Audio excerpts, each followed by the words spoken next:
verlieren.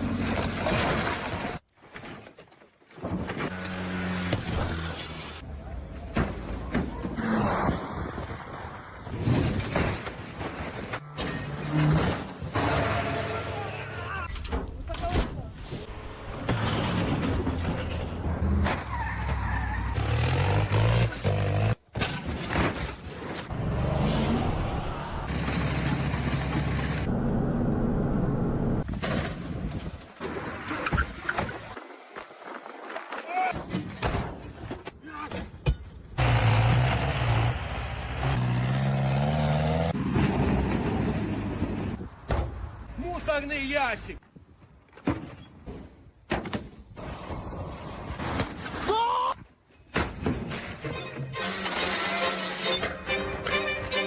This is dangerous.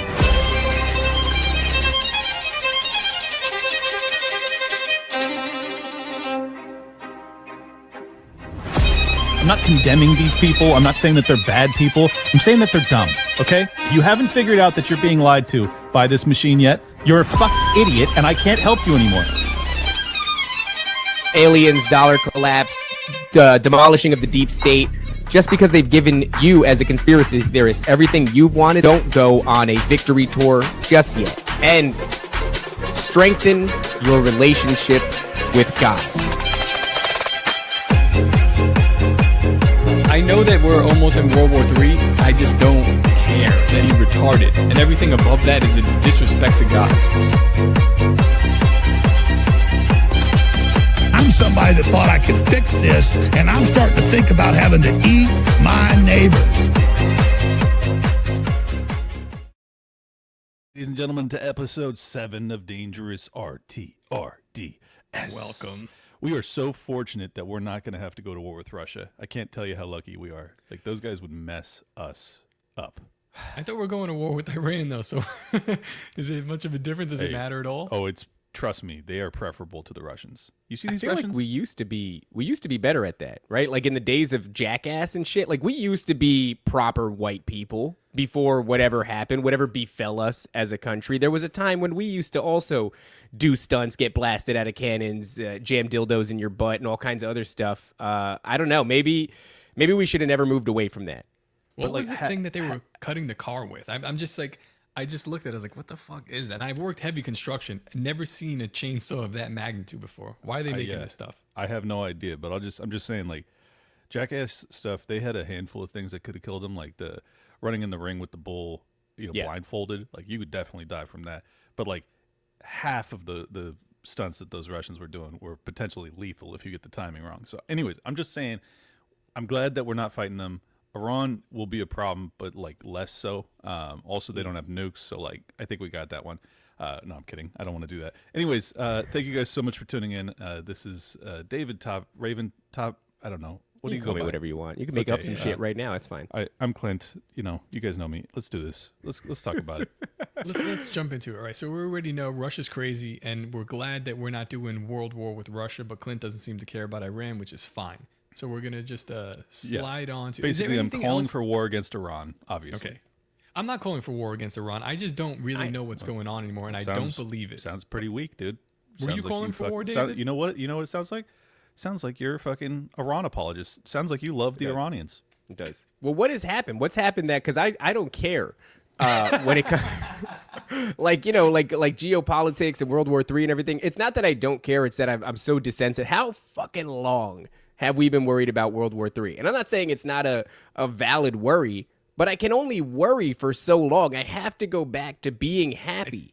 I think that's why in the intro, I'm like, I don't really give a shit about World War III, because it's like you keep on saying it, Tim Pool, yes, and nothing happens. It's like nothing ever happens. So what did happen? Why has this now been dispelled? Why aren't we? Because I was looking forward to bombing Russia. Well, all right. So, the reason that the Russia thing seems to be off is that Trump won the White House, and he seems to actually not be interested in having an all-out war with Russia. I mean, that's my read of it. Hopefully I'm right. I don't know. Or this was all put on and they were always going to pivot to Iran, and they needed the GOP to be in there to get the base that is otherwise very exhausted when it comes to war to go along with war against a foe that is actually potentially defeatable, whereas Russia is not. So that's you could read it both ways, but this actually ties in perfectly to the first thing I wanted to talk about. Is that Trump came out a couple weeks ago, says I want to primary Thomas Massie. Thomas Massie's like he's throwing fucking roadblocks in the way because he doesn't want to do this continuing resolution that continues to fund the government at these extraordinarily high levels, which are ultimately bankrupting the country. And Donald Trump's like, fuck this guy. He's just a grandstanding showman because he cares about the budget. And he's the only congressman that doesn't literally toss my salad whenever I command him to. And then to just give contrast to really point out how crazy this is, he then last night endorses Lindsey Graham for the Senate. And Lindsey Graham is just the worst. He endorses him in opposition to. What the hell happened here? Nice. he endorses the worst. He endorses him in opposition to Thomas Massie. That's what's going on, right? No, not in opposition. I mean, Thomas Massie's in the House, Lindsey Graham's in the Senate. So, I mean, they are in the same state, but they're not in opposition. I'm just saying, just contrasting the two. Whereas Lindsey Graham is the worst senator we have, and Thomas Massie is the best congressman we have, and Donald Trump's like, I don't like our best congressman, and I love our worst senator, and it's just. Why doesn't he like Massie? Because I hear good things. Everybody's on this Massie train. They're big into celebrating him. I once again, it's not my arena, so I have no fucking idea why everybody loves him. Why does everybody? Is he based? Is he a guy that's going around saying all the base things? Yeah, well, it's not just that. He does all the base things. When they try to pass the $2-point-something trillion stimulus package in, I think it was May of 2020, right in the heart of the lockdowns, and they tried to pass that without a vote, without a recorded vote. They wanted a straight up and down. And Massie's like I came to this chamber today to make sure that democracy and our budget doesn't die in darkness or something. He said something really poetic like that. Ooh, and he required Congress to vote on it, and they were furious because they didn't want to be on the record for it. Well, not only that, right, Clint? I think he was driving. He's from Kentucky, so at the time he's like, I'm not going to fly because of mask mandates. And he would drive to DC and then force these people to show up to vote because they wanted to kind of ignore it, and nobody shows up to do their job, which is very government. And he was like, no, fuck you guys. And he's driving in some old car all the way to DC, showing up, and he's like, we're going to do this thing. If you guys are going to kill America in this way, you're going to show your face and you're going to put pen to paper and do it. And they were like, fuck this guy. So it was right after that Trump called him what was it, a second-rate grandstander or third-rate grandstander, and Massie then replies on Twitter with, I'm at least second-rate. Come on. And so Massie's just he votes exactly like me.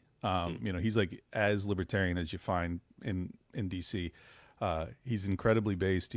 He's genuinely America first. He does not want to fund no foreign aid, no military adventurism, no wars. I mean, he's just the real deal. So and what obviously makes that conflicts with the America First leadership, which is not America First. And then what makes Graham so insufferable? Well, there's never. Yeah, I mean, he's gay, sure, from Top's angle. Oh, is from that real? Angle, is that? Are we being hyperbolic, or he likes dick? No, he's definitely gay. He's definitely in the closet gay. He had I think there was a gay dating profile, or some chat, some gay chat leaked where he's like, you gotta get my ladybugs, and he's talking about apparently he's got fucking, I don't even want to talk about it because it's so gross, but he's got it's literally anybody moles with the name on Lindsey? his ass. I don't know. It's fucking. Oh, he named the moles on his ass the ladybugs. He goes those are just my ladybugs. I'm kind of a fan of that. This guy definitely looks like he's got a few ladybugs. Yeah. Anybody with the name Lindsey, first or last, is gay. I've decided. I had a dog named Lindsey. Bummer, James. She was gay. She's a gay dog. So, anyways, he used to be. You know how much I hate John McCain. He used to be John McCain's homeboy. They were in the Donbass region in 2017, 2018. They just kept going out to Ukraine. They just kept going to Ukraine, going let's fucking fight the Russians, fight the Russians, fight the Russians. These dudes were trying hard to get that war started. Most Americans don't know anything about it because they just get lied to constantly. If they did understand this, they would probably realize oh yeah, Russia was not actually the initiator of this conflict. It was the U.S. State Department. It was John McCain. It was Lindsey Graham. They were trying desperately to keep that civil war going and to escalate it into a hot war against Russia. So that's why I fucking hate Lindsey Graham. Lindsey Graham also was, WMDs, Iraq War, Afghanistan. Let's fuck up Syria. Let's fuck up Yemen. Let's fuck up. I mean, he's just as psychotic as John McCain. Right. So this So justifying Trump's the like, entire war. Trump's like, under I false love that guy. pretenses. I hate Thomas Massie. And you're like, what the But fuck this is the going first on? time we've seen Donald Trump take a crack at somebody where it just didn't land. Like, people are so enamored with Thomas Massie that actually didn't. That wasn't the blow that he thought it was. It never lands though. Because he's tried this before against With Thomas Massie? And Dude, it just didn't land. They tried to primary his ass, like after Trump said that shit in 2020. They tried to primary his ass. They ran a couple $1 million against him. AIPAC did, couldn't get him out. He's also the only one of the only congressmen that gets $0 from AIPAC. So he is like the only rep we got, man. He's the only one. That's interesting. This is actually this tweet that he put up. So today he introduced HR 2356, the Dual Loyalty Disclosure Act. If we continue allowing dual citizens to run for federal office, candidates should disclose to voters which country they hold citizenship. This is just basically, again, I hate that we continue to go down this this route, but it's like super pervasive because it almost seems like a response to what's happening with Lindsey Graham and what's happening with Thomas Massie versus Donald Trump and all this stuff. And he's like, well, I'm gonna write this. This will definitely go nowhere. But the fact that he wrote it is it's like a shot. Huge balls. 90% of the bills that Massie authors or co-authors never see a vote. But like he's like, let's end the Fed, let's have nationwide constitutional carry, let's have dual citizenship disclosures. I mean, he's awesome. Like everything I want to see happen, he's the guy that's doing it. That's very interesting. So I just don't understand. If this administration is claiming to be America first, then why are they in opposition to him? And is the answer because they're not, like you were alluding to earlier? Yeah, I mean, the sad reality is that I think, and I've said, despite the fact that people say I fucking shill for Trump or something, it's like, I know I've been extraordinarily open and honest about my beliefs about Trump for a very long time, even before I cast a vote for him, that he is in tow to Israel. Right. Like, it's just so obvious. Everything he's done is that way. But the reason that didn't get me, off of the bandwagon was because it doesn't change if it's the Democrats in power. The Democrats are just as much. I mean, they were fucking arming and funding the Israelis as they were demolishing Gaza for 18 months. So, people that say like, oh, how could you possibly support Trump? It's like, because he was better on Russia, Ukraine. That's it. That's the answer. Yeah. There was a time where I remember on X, the sort of Israel conversation was reaching this really big hot spot, and everybody was going hard about Israeli, influence in our own government, and to what degree does that exist, and if it's good for us, yada yada. And then all of a sudden, when Trump there was like a bunch of accounts that they were trying to get him on, and all of them just fell apart. I forget what it was. It was like 33 accounts, 32 of them were felonies. Remember that whole situation? And then they all just kind of fell away. Yeah, that was a New York case. Right. And when that happened, people galvanized to him in a huge way because, obviously when you see somebody who's unjustly persecuted, you have empathy for that situation if you're paying attention. But I did find it fascinating because a lot of the people who were espousing anti-Israel sentiments all of a sudden galvanized to Trump. And, I was very much aware of his relationship with Israel. And I found that fascinating. It's an odd relationship because I also voted for Trump, and my stance on Israel, but it's one of these things where it's kind of like the lesser of two evils, and you sort of knew what he was promising at the very least. So if he did deliver on the promises, which he did, a couple of them, it's like, hey, we got a W here. But what I find more interesting right now is I just pulled up on the banner there, the Crowder turnabout.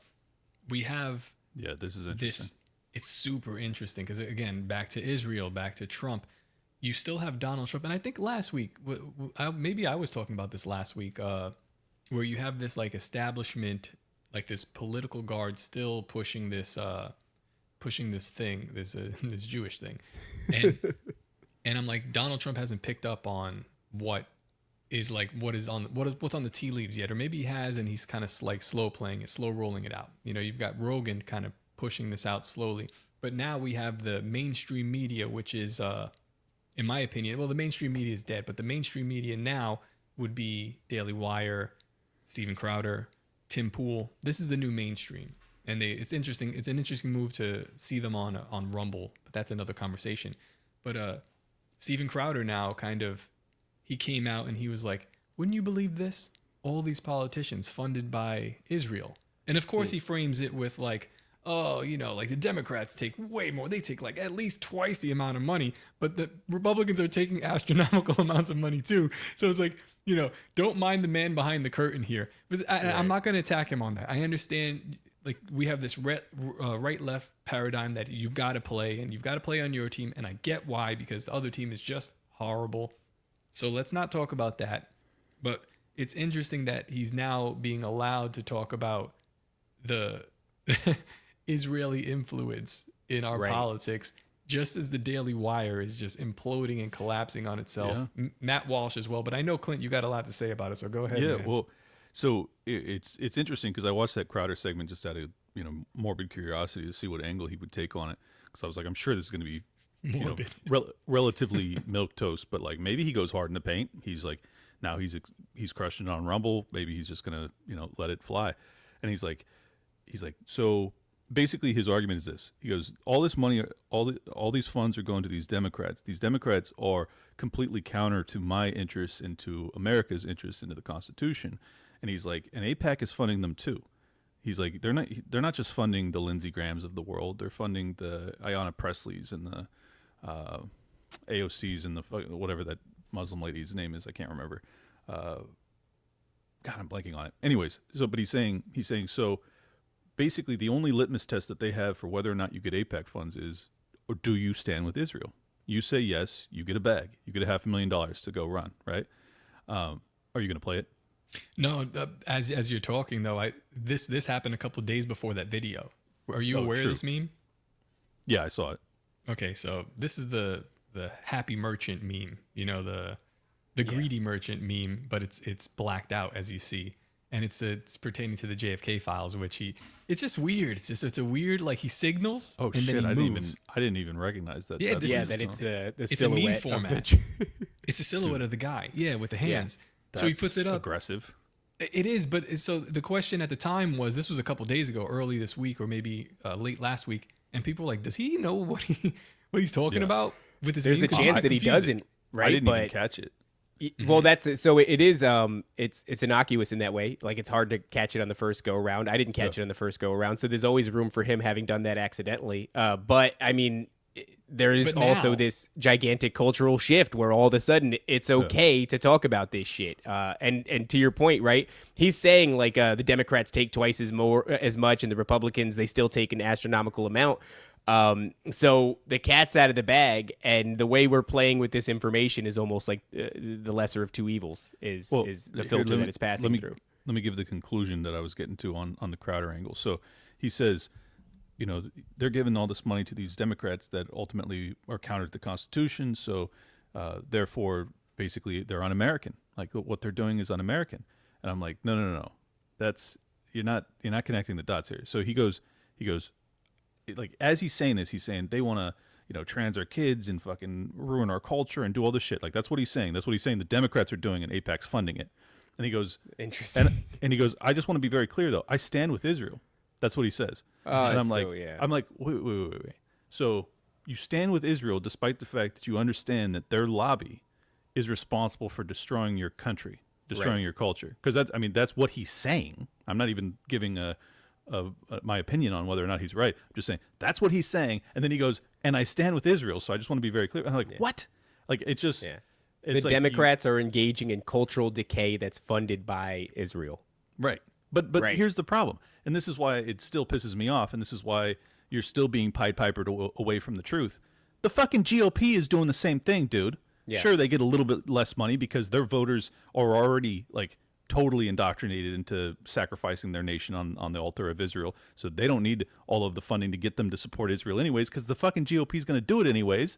But it doesn't change the fact that, like, both sides of the aisle are destroying your country. Both sides, Stephen. And you still stand with Israel regardless of that? Like, it's just like this is what pisses me off, and this is why, like, yeah, the Overton window's shifting, but it's just not shifting enough, man. Like, you need to fucking actually get with the program. Be like, look, no wars, no funding for Israel. I'm not asking you to hate them. I'm not asking you to go to war with Israel. I'm just saying we're done here. We have sacrificed $10 trillion plus on wars for Israel in the past 25 years. If that's not enough for you to go, this is a fucking problem. This is an abusive relationship. Then what more do you need to see? Sorry. I don't know. Is it the Overton window is going to keep shifting? I'm eager to see what Jew noticing kind of development we're going to be talking about next week. Just because it seems like every time we sit down to do this show and we say we're not going to talk about the Jews, and it just there's some other development. Like, this thing has a motor on it and we're not stopping it, and it's now reaching like, a sort of a snowball tumbling downhill where this thing has become massive, and I don't know who the hell can stand in its way to stop it. And I don't know where it goes exactly, but I don't think it's going to be pretty. I'll tell you, it goes somewhere bad, and I just want to be very clear. I think that the framing on this as Jew noticing, which I know you're doing playfully, but I think it's totally counter to like a productive conversation about how to remedy this. Agreed. When people focus on Jewish people broadly, when it's particularly given that there's so many Jews that are not, like, there's Jews that protest Israel, like a lot of them. I have family members who are Messianic Jews, which is confusing. There's lots. There's a lot of different varieties. I'm just saying it's a huge mistake, and I think that is the one area of, I guess you could say, agreement I have with the James Lindseys of the world, is that this is taking us in a very bad place, like a very, very dark place, and an unproductive one, and a potentially violent one, and one I'm not interested in at all. I mean, I genuinely am an individualist. I genuinely do not hold someone, like, I don't hold me responsible for the actions of Lindsey Graham because, well, Lindsey Graham's a bad example because he's not a straight white guy. John McCain. But because we're straight white men, I'm ultimately culpable for his sins. It's like, that's nonsense. And it's the same thing for Jewish people. I just hate that that's how it's going. But the problem is because you create all of these anti-Semitism laws and all this other shit that makes it impossible for us to talk about or makes it like taboo, it then, and all these other fucking like weird symmetries that people start to notice, it then makes them go, oh no, it's all Jews. That's what's happening here. Right. And it's like, well, now you got a real problem on your hands because you tried to suppress an honest conversation about what's actually happening, which is that our government is subservient to a foreign nation, and that's a fucking problem. But because we can't talk about that honestly, now you got people hating Jews. This is what I've been calling the pressure cooker effect, right? Where they suppress speech on it long enough, and that speech doesn't go away, and there's no valve for this sort of tension to be released, and then eventually something does come along, and instead of just cracking the valve, it rips the top off, and the conversation explodes, and what came along was X. And from where I'm sitting right now, the only thing that I'm on the fence about, and I'm leaning towards what I think is the answer, is whether or not this was done by design.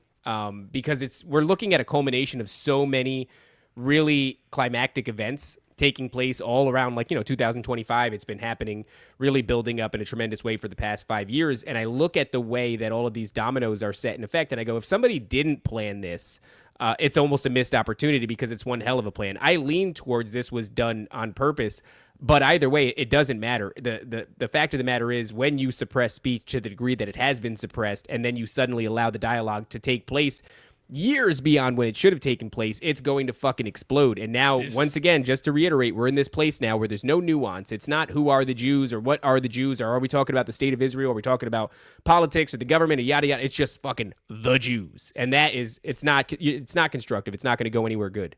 This leads us to the next couple of topics, which is always about the Jews. But it's bump your level just slightly. Sure. Can you guys hear me better now? Maybe internally I'll bump it. All right, here we go. Can you hear me? Yeah. Okay. So on Nephilim Death Squad this week, we did an episode that is unusual to the ones that we usually do. It's like, it's not something that I do. I'm not doing Tower Gang on there. I'm not being the bombastic personality that a lot of people know me as. I am just asking questions. I'm trying to perform an interview. So if people are fans of that show, you understand how I operate. I'll sit back, I'll pick my shots, and we'll move the conversation. And we had our friend Donnie Discerned, Donnie Darkened. He's got over 100,000 followers on X. He came to prominence basically with his theories about how Donald Trump may be the Antichrist. And since then, he's kind of moved on to this idea of the people forming against Israel. This is all biblical, and this will lead to the podcast that you did this week, Clint, which is really interesting as well. So he thinks that the end times are near, and God is allowing Israel to be targeted in a way, and they will be persecuted, and the people that persecute them will eventually fall for a great deception. And while I don't necessarily 100% disagree with him, because we've been calling that as well, we've been saying, oh, this is the time. Everybody's pointing at the Jews in Israel, and they're saying, you know, these people are doing wrong. And I'm watching people like Stu Peters, and they're forming, you know, they're formating. Well, even outside of Stu Peters, right? Stu Peters has been vocal about it, but now it's you know, it's getting to other places where people were much more afraid to talk about it. Now they're using their platforms to right, and it's like no one's having the conversation. But this episode was unusual because like I ended up yelling at this guy because he's just talking over me, and he's very passionate about his point, and I'm like, no. Like I understand what you're saying, but there's some nuance with this conversation where his point of view was that God is sovereign, so the plan is going to end up the way the plan is going to end up. And basically, we just perform no action because this is the end times. And I was saying, I don't know if this is the end times because according to the Bible that you've been quoting, it says nobody knows the time or place. So now I'm looking at what's left on the table, and we have a group of people who are doing, you know, some really nefarious things. And I'm like, well, we need to stop them. But when you say that, that means to most people, we need to form the Third Reich, you know, put them on train cars. I'm like, no. It didn't work the first time, but you also can't allow a demographic or a small group within this demographic of people to continue to subvert your religion, number one, and your politics, and poison your food, and create pornography, and, you know, create propaganda. You just can't. It can't be allowed anymore, as you said, Clint. But now, when you're giving this any meaningful pushback, even the people who would have agreed with you before, they're like, we're at a point where it's just getting too dangerous and we got to step back and hit. I'm like, no, I just disagree. Like, we have to have something to leave for our children. Much of a Christian fundamentalist you are, we have to have some sort of like normalcy. I'm not asking for heaven on earth. What I'm asking for is like, can we have sound money though?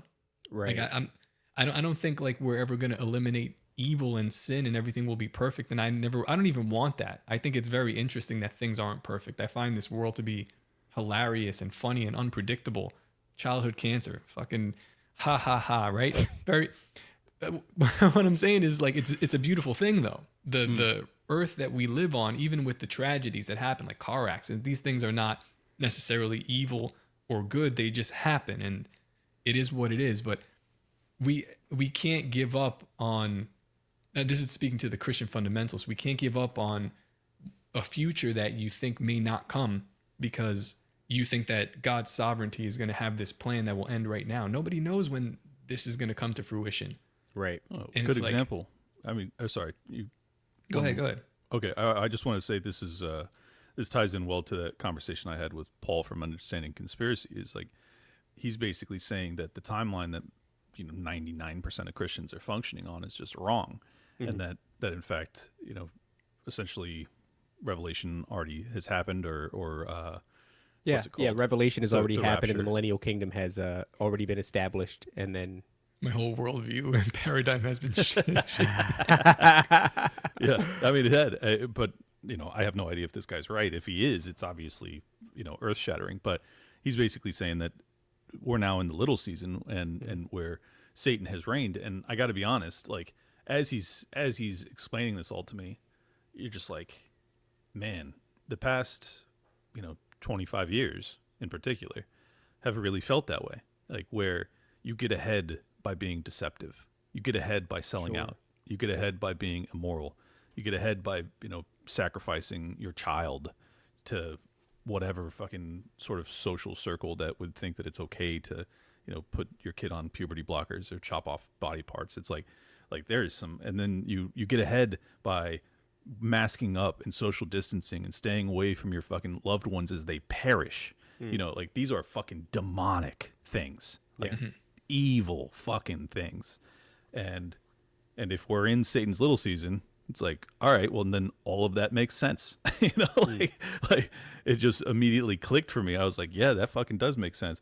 But then, I do have to say, there's also, as Top was, pointing out, there's just an immense amount of beauty that transpires simultaneously, and like real love and real, self-sacrifice, and just things that are, all of the good things that you would imagine that would not be transpiring under Satan's reign. But then I also understand that even if it is true and God has released the devil back upon the world, you still have free will, and you still have the capacity to basically not do what you're influenced to do.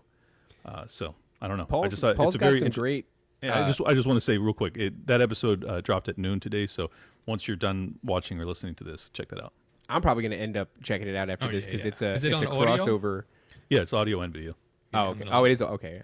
It's a crossover that I'm really happy to see because I really enjoy Paul, and I'm fascinated to see the conversation between you guys. He's got a lot of really good information when it comes to this idea of the little season, just to kind of clue people in, like well, a not just 1,000-foot that, overview. but you gotta if you enjoy that episode, go check out his book, The Nephilim Look Like Clowns. Yeah, it's a very interesting topic, and he's like one of the first people to do this deep dive. He's not short on information either. It's like you got a question as to how he came to this conclusion. He's got a reason. He's got information to back it up. It's your decision to whether or not you agree with that information, but it's not just shit that he's coming up with on his own.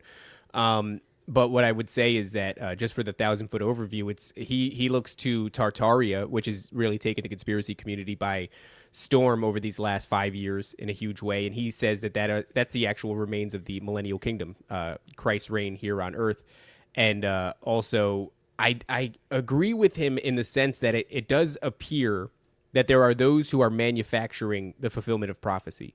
Mm-hmm. And one of the best examples you can give of that is the red heifer situation, where they're gearing up to sacrifice these heifers. They're going to use the ashes to sanctify the tools that they're going to use to build the third temple. And what's fascinating about that is that all of those red heifers came out of Texas. They came from a ranch whose sole purpose was to genetically create the perfect red heifer in order to essentially sell this to rabbinic Jews in Israel. They'll pay a lot of money for it.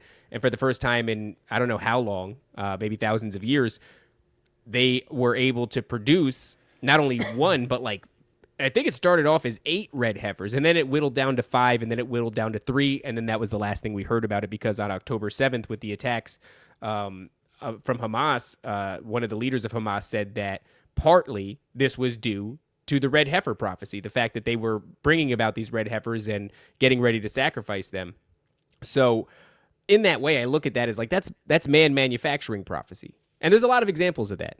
And I think the question that we're left to ask is, does that make it folly? In other words, if man creates the prophecy, is it still the fulfillment of prophecy? And that is something that I'm simply not sure of. Because even when it comes to the 4 horsemen of the apocalypse, when it comes to war, obviously that is a man-made, plague or a man-made prophecy. Well, we already had the man-made pestilence that happened. That was called 2020. So yeah, but exactly. I think it was the first time I had you guys on Liberty Lockdown. I said exactly that. I said I don't think you can usher in prophecy. I think the prophecy, but maybe you can. I don't know. Right, because the question is the prophecy about when mankind gets to the point where they can do this? And I don't have the answer to that. I really don't. And I don't either. But I'm just saying I do not believe that would be, especially to have it being brought about by people that otherwise consider themselves to be, walking in God's footsteps or to be of his flock. Right. That to expedite the end of the earth seems counter to God's will. Right. So I just reject it. Look, maybe I'm wrong, but I just reject it. I think anybody that's trying to bring about the apocalypse, I don't think you're working in the interest of the people of the earth nor God. Well, I agree with you, because it's almost like, all right, Jesus is sitting on his throne, and then some Jews go and they burn some cows, and he's like, I guess I gotta go, and he gets up and he comes back and he kills everybody. Get up. Yeah, I guess I gotta get up with it's time. Rod. These fucking idiots. So that doesn't seem likely to me, but then I think about So if you believe in the story of Jesus coming down and what happened to him and him dying for people's for humanity's sins, Good point. this was a plan that God created, but it was fulfilled by these people who he said, your father is Satan, and you're from the synagogue of Satan. Your father's the devil. He said that they're Jews that are not. They lie. They're counterfeit Jews, and they eventually get the Romans to kill him. Although I like to say they killed him because they begged for his death. And it's like they were fulfilling this prophecy that they were unable to stop themselves from doing, and they actually celebrated it. But in the end, it turns out that his death would be for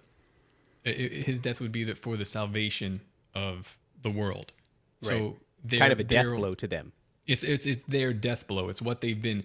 If you follow the story, if you believe the story, when Jesus was prophesied to be born, these entities went around trying to kill every firstborn child because they didn't want him born, period. But in the end, they killed him and fulfilled the prophecy that they knew was going to happen, because it's in the Old Testament. They tell you how it's going to go down, and they still did it anyway. So it's kind of like, this is prophecy, and these people are fulfilling it, but like, do they have no choice but to fulfill it? Well, that's where I do agree with Donnie, because Donnie was talking about how God sends a strong delusion, right? And it's like he does purposely blind those who aren't willing to look at the truth. It's almost like, okay, you're not going to look at the truth, but I'm going to make it a lot harder for you to see it then. And that seems to happen several times throughout the Bible as well. So I don't know. I'm really on the fence about that. I don't know how I feel. I just recognize, like, even if you wanted to, I've been saying one of the prophecies is like the drying of the Euphrates. And it's like, well, now they're cloud seeding and all this other shit, and that's as far as they're willing to admit, but I think it goes beyond that. So could they feasibly manufacture that prophecy too? I don't know. It doesn't seem out of the realm of possibilities. What I thought was really interesting is that Paul was saying that the little season began 250 years ago, and he aligned it perfectly with the American Revolution, the founding of America. It's like a crazy 1776. And I was like, holy fucking shit. He's saying, basically the foundation of America is one of liberty, and obviously freedom can be under the framework of Satan. You're not. Yes. So I thought that was really interesting. But then specifically revolution, revolting. And revolting against God too. But actually, really funny. Bucktooth Jesus, Reverend Bucktooth Jesus, put out a short.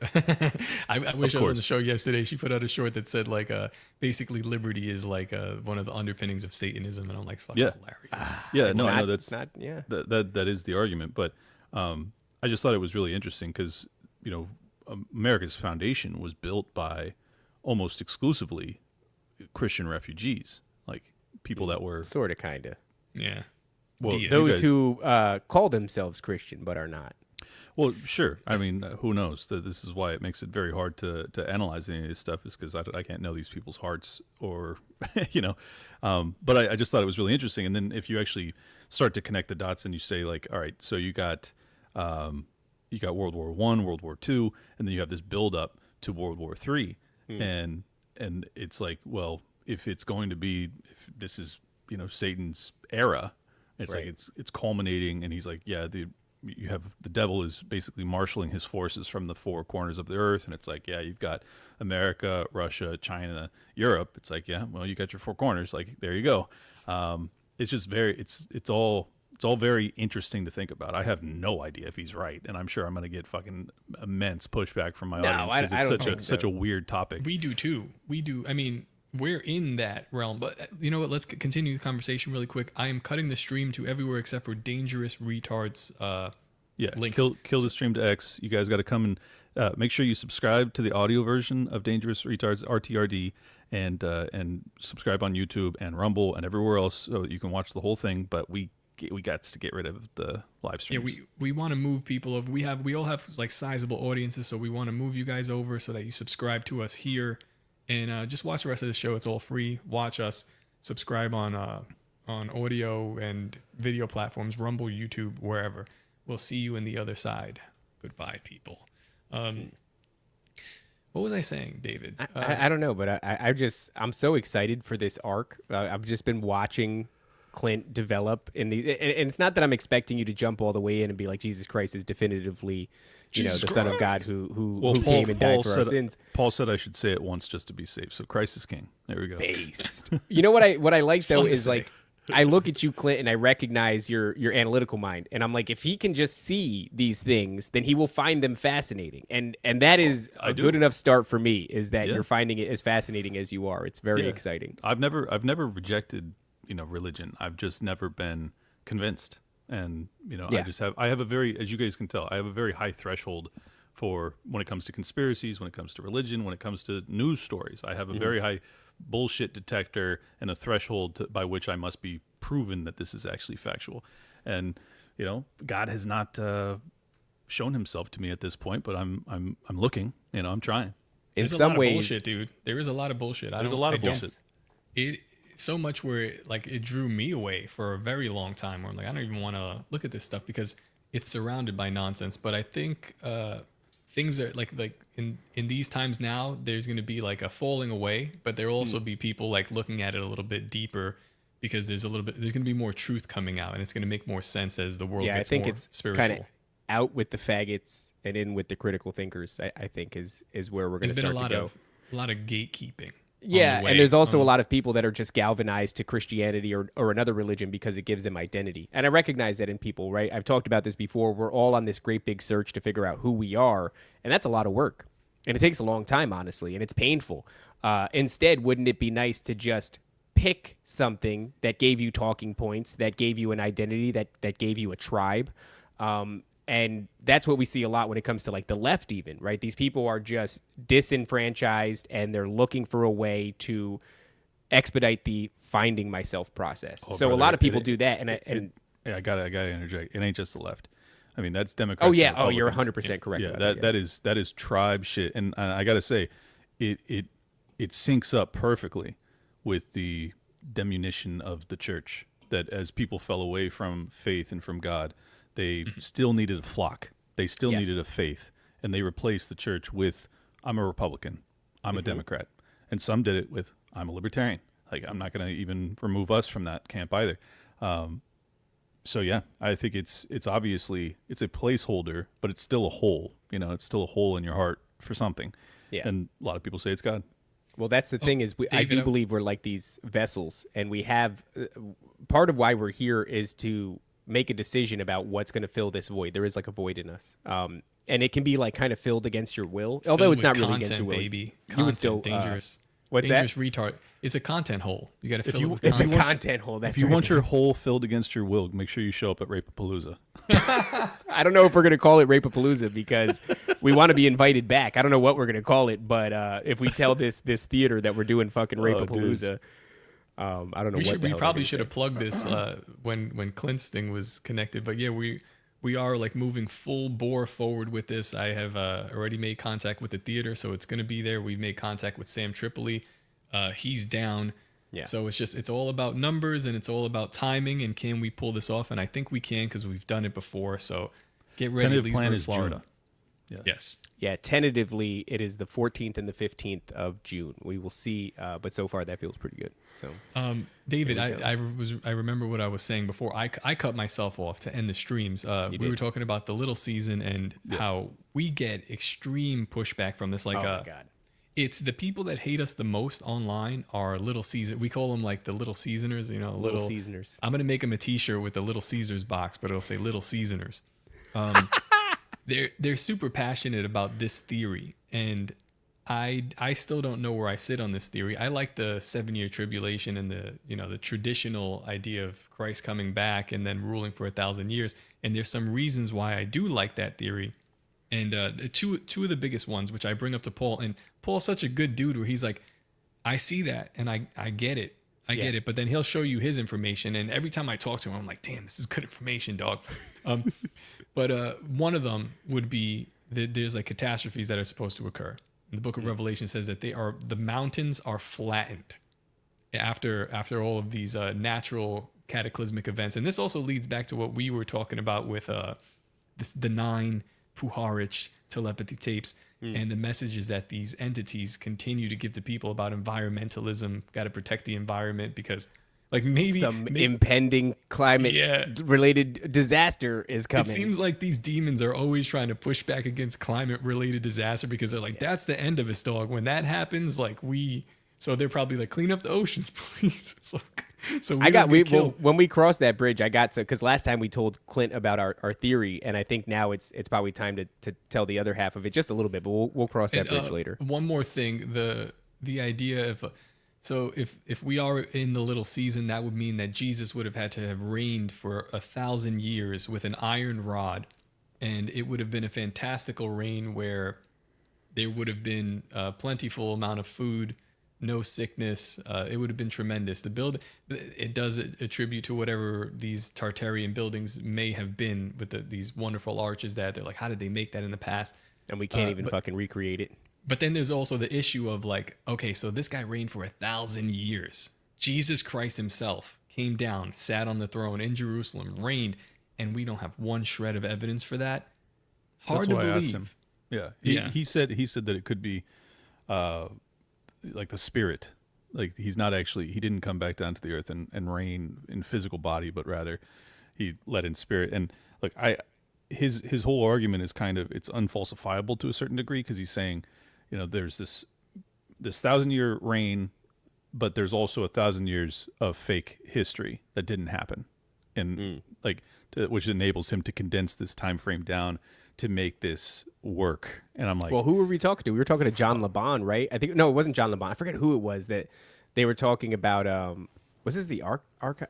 Who the hell did we talk to, Top, that was saying like, you can actually only, if you start to look at these documents that, talk about ancient times, and then you find, if you read them enough, that they're actually they're quoting other source material. So then you go and hunt down that source material, and then all of a sudden he said John over LeBon. And over again, I don't know if this is true. Who was it? Was it John? John, yeah. It was John LeBon. He says you get to a certain point in like the 1800s, and there's fucking simply no other place to go beyond that. Everything stops. It just alludes to other source material that we don't have. The Library of Alexandria was a point that he was making where like you can go back and there's writings about the library, and you go, well, what are those writings referring to? And you go back and you go back and you go back. And then there's one guy at the very end of this chain here, and he's like, he didn't even really talk about a library. He kind of inferred the place, but there was never any mention of a library with like this many books. It was just like a loose interpretation of it, but then the myth or the story gets mistranslated, and years later now it's something that is the cornerstone of much discussion, right? The Library of Alexandria. We lost all of this history and all of this information about the nature of humanity and where we came from and all this other shit, and it burned down to and it's like, well, that actually fucking is not, that's a whole lot of speculation, I suppose. And so I don't know. I don't know what the hell the truth is, but I think what made it so hard for me to believe is that he's saying, 1,000 years, like basically we're in 1200 AD as opposed to what we are now, or somewhere around there. And I'm like, man, you're talking about such a conspiracy, because you have the Chinese culture, you have the Japanese, you have all the Russians, you have all these other well, maybe not the Russians, but like these other places that don't function off of Christianity at all, like that would not have been influenced, that in fact have their own calendars, they have their own time scales. Or go ahead, actually, you guys obviously have something. It's actually surprised. Crazy. Yeah, like some of the like Japanese words and even Chinese words. We had Brian of Demon Erasers break some of these written letters down. They're characters, yeah. They're characters that create like there's a character that creates the word human, but when you put a cross on it, it's human. When you take the cross away or you put a second cross, it means giant. Yeah, like, no, it's like there's this, it almost looks like an inverted V with the little swooshies. The little legs are swooshies, and that's like a man. And then to get God, it's the exact same thing, but it's got two dashes going across it. And then if you remove one dash, it makes giant, which is like Nephilim. Yeah, in the middle of God and man, right? Which is exactly what the Nephilim would have been. So there's like a lot of fascinating shit with Japanese characters and how it applies to the Bible. Yeah. But Japanese did have like evangelical influence, I think. I don't think that the Chinese did. I could be wrong though. I don't know. I don't know where to place a lot of. I look at what Paul says, and I find it fascinating, and I think that there's a lot of veracity to it. But it's just one of those things where, like, yeah, you're kind of right. It's unfalsifiable to a certain degree. It's like, if this isn't the case, then this might be the case, and that is very hard to prove other way. Yeah. But I do recognize that there has been this massive effort to obscure these remains of Tartaria from us, and that's interesting. It's like, if it really was part of the Mongol Empire, I think it's kind of how it gets traced back to that part of Asia, is where it originates, and then it spills out into the world, and it's fucking massive. And it's like, well, why is there this why is there this effort to obscure this? Why aren't we talking? And then of course it bleeds into like the World's Fair and Chicago and shit, and how strange that is, because these are all meant to be pop-up structures, but when you look at the pictures of the World Fair, these are unbelievably meticulously created, beautiful pieces of architecture, but we're meant to believe that this was just like they just tore them down. It doesn't even make any fucking sense. And then of course the mud flood shit, where like subterranean levels of buildings exist that suggest the street level was like 3 stories lower than what the street level is now. We're at the part of the show. We're at the part of the show where we get There's crazy. a lot of shit. I give it to him. It's very interesting. I just don't know where to put it right now. Well, so, I mean, the reason I take all of this more seriously now is because after living through the past 5 years, like, if you can't get some level of consensus when it comes to whether or not, COVID was man-made, or the lockdowns were effective, or the vaccines were safe, or social distancing was good, or Donald Trump was in tow to Vladimir Putin, or whether or not the election of 2020 was legitimate, or whether or not there was WMDs in Iraq, whether there, who took out JFK. If you can't get any, or whether Richard Nixon was actually guilty of Watergate, or if he was actually taken out because he was in pursuit of the CIA, which was responsible for assassinating JFK. Like, there's so fucking much in modern times that we can't get the truth about. And you expect me to believe what happened fucking 300, 400, 500, 600, 700,000, 2,000 years ago? Like, get the fuck out of here, dude. Like, there's no way we're being told the truth about that. First things first, Clint. Who the fuck cares who killed JFK? It was so long ago. So that's completely irrelevant, whatever you're talking about. Why are you worried about that? Why should it even matter, you know? Like, it happened 60 years ago. You think my opinion on that even matters? Another question is... Sorry, I got to point out to our audience, that was Shapiro wrote an article saying that this week. So I just want to be clear. It's completely a joke, but also I don't really care anymore at this point either. We're moving along because they've apparently discovered some CIA documents about the fucking Ark of the Covenant.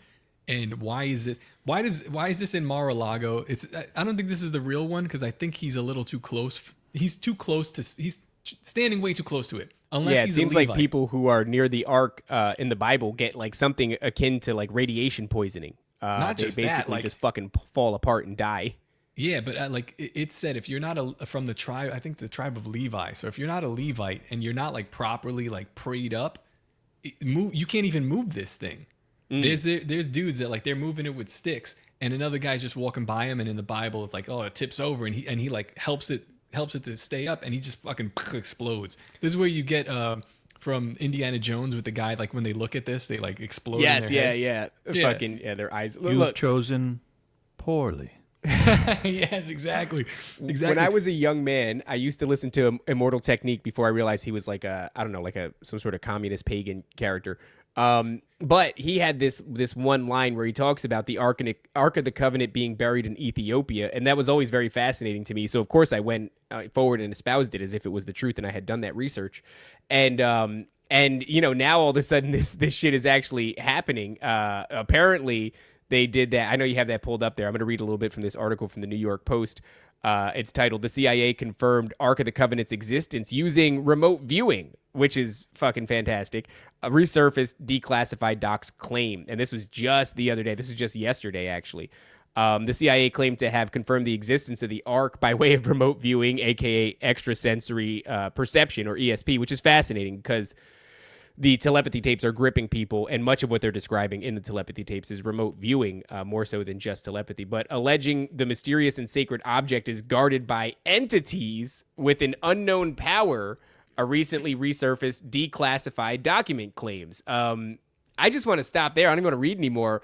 I want to know, because I know what you think about it, Top, and I know what I think about it, Top. Oh, I want to know what Clint thinks. Clint, so bad. what the fuck, man? Why the CIA is telling you that somehow? I'm not saying that this is definitively true, but what do you make of it? Though. They are no liars. They are liars, but they have remote viewed the Ark of the Covenant, and not only that, it exists in Ethiopia, but it is guarded by entities with unknown powers. What is that? What does that mean, Clint? Make sense of it for me.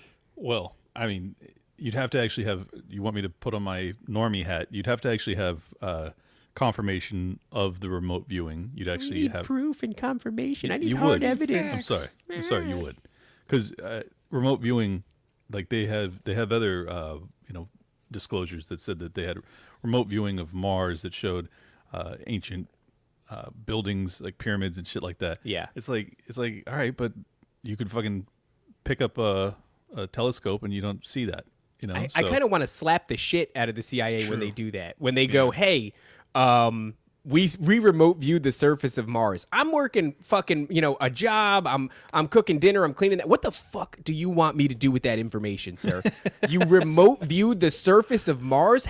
Get the fuck out of my face. How dare you? What am I supposed to do with that? And then they said that there's basically, well, he was there, or the remote viewer, I don't know if it was a man or a woman. They see these giants essentially, and they're like weathered, and there's already been this cataclysm, and they're basically waiting to be saved from their dying planet. It's like, I don't know what that means at all. Sounds so like gay bullshit to me. But yeah, I mean, it does, dude. Like I'm just gonna be honest. Like my gut reaction is this is nonsense. I mean, that's my initial reaction. However, I want it to be true. I want it to be true that they fucking were able to, telepathically or whatever, be able to see the Ark of the Covenant. For the real normies out there, can you guys please explain what the Ark of the Covenant is? 1 second. Atma42, $10 super chat. Don't ever stop doing this, even if no one pays you for it. Thank you for the super chats. We're going to read the rest at the end of the show if there are any more. So thank you guys for contributing. David, nice. I like that. The Ark of the Covenant. I think the Ark of the Covenant is like it's supposed to store God's like holy sacraments. So I think the Ten Commandments are in there. Isn't it also like the throne of God or something like that? It's like the seat of God. It's modeled after. I'll pull the picture up again. So it's modeled after the throne of. By the way, why does God. this dude look like fucking James O'Keefe on Human Growth Hormone? Me? No, the guy in the picture of the fucking. I was like, that's the nicest fucking thing. That is James O'Keefe. Wait, what? Yeah, dude. He's at Mar-a-Lago, standing next to. Yeah. That's James O'Keefe, dude. James O'Keefe is getting jacked. Yeah, that's definitely James O'Keefe. Yeah, dog. That's him. It's from his Twitter. Hold on, let me pull it up right here.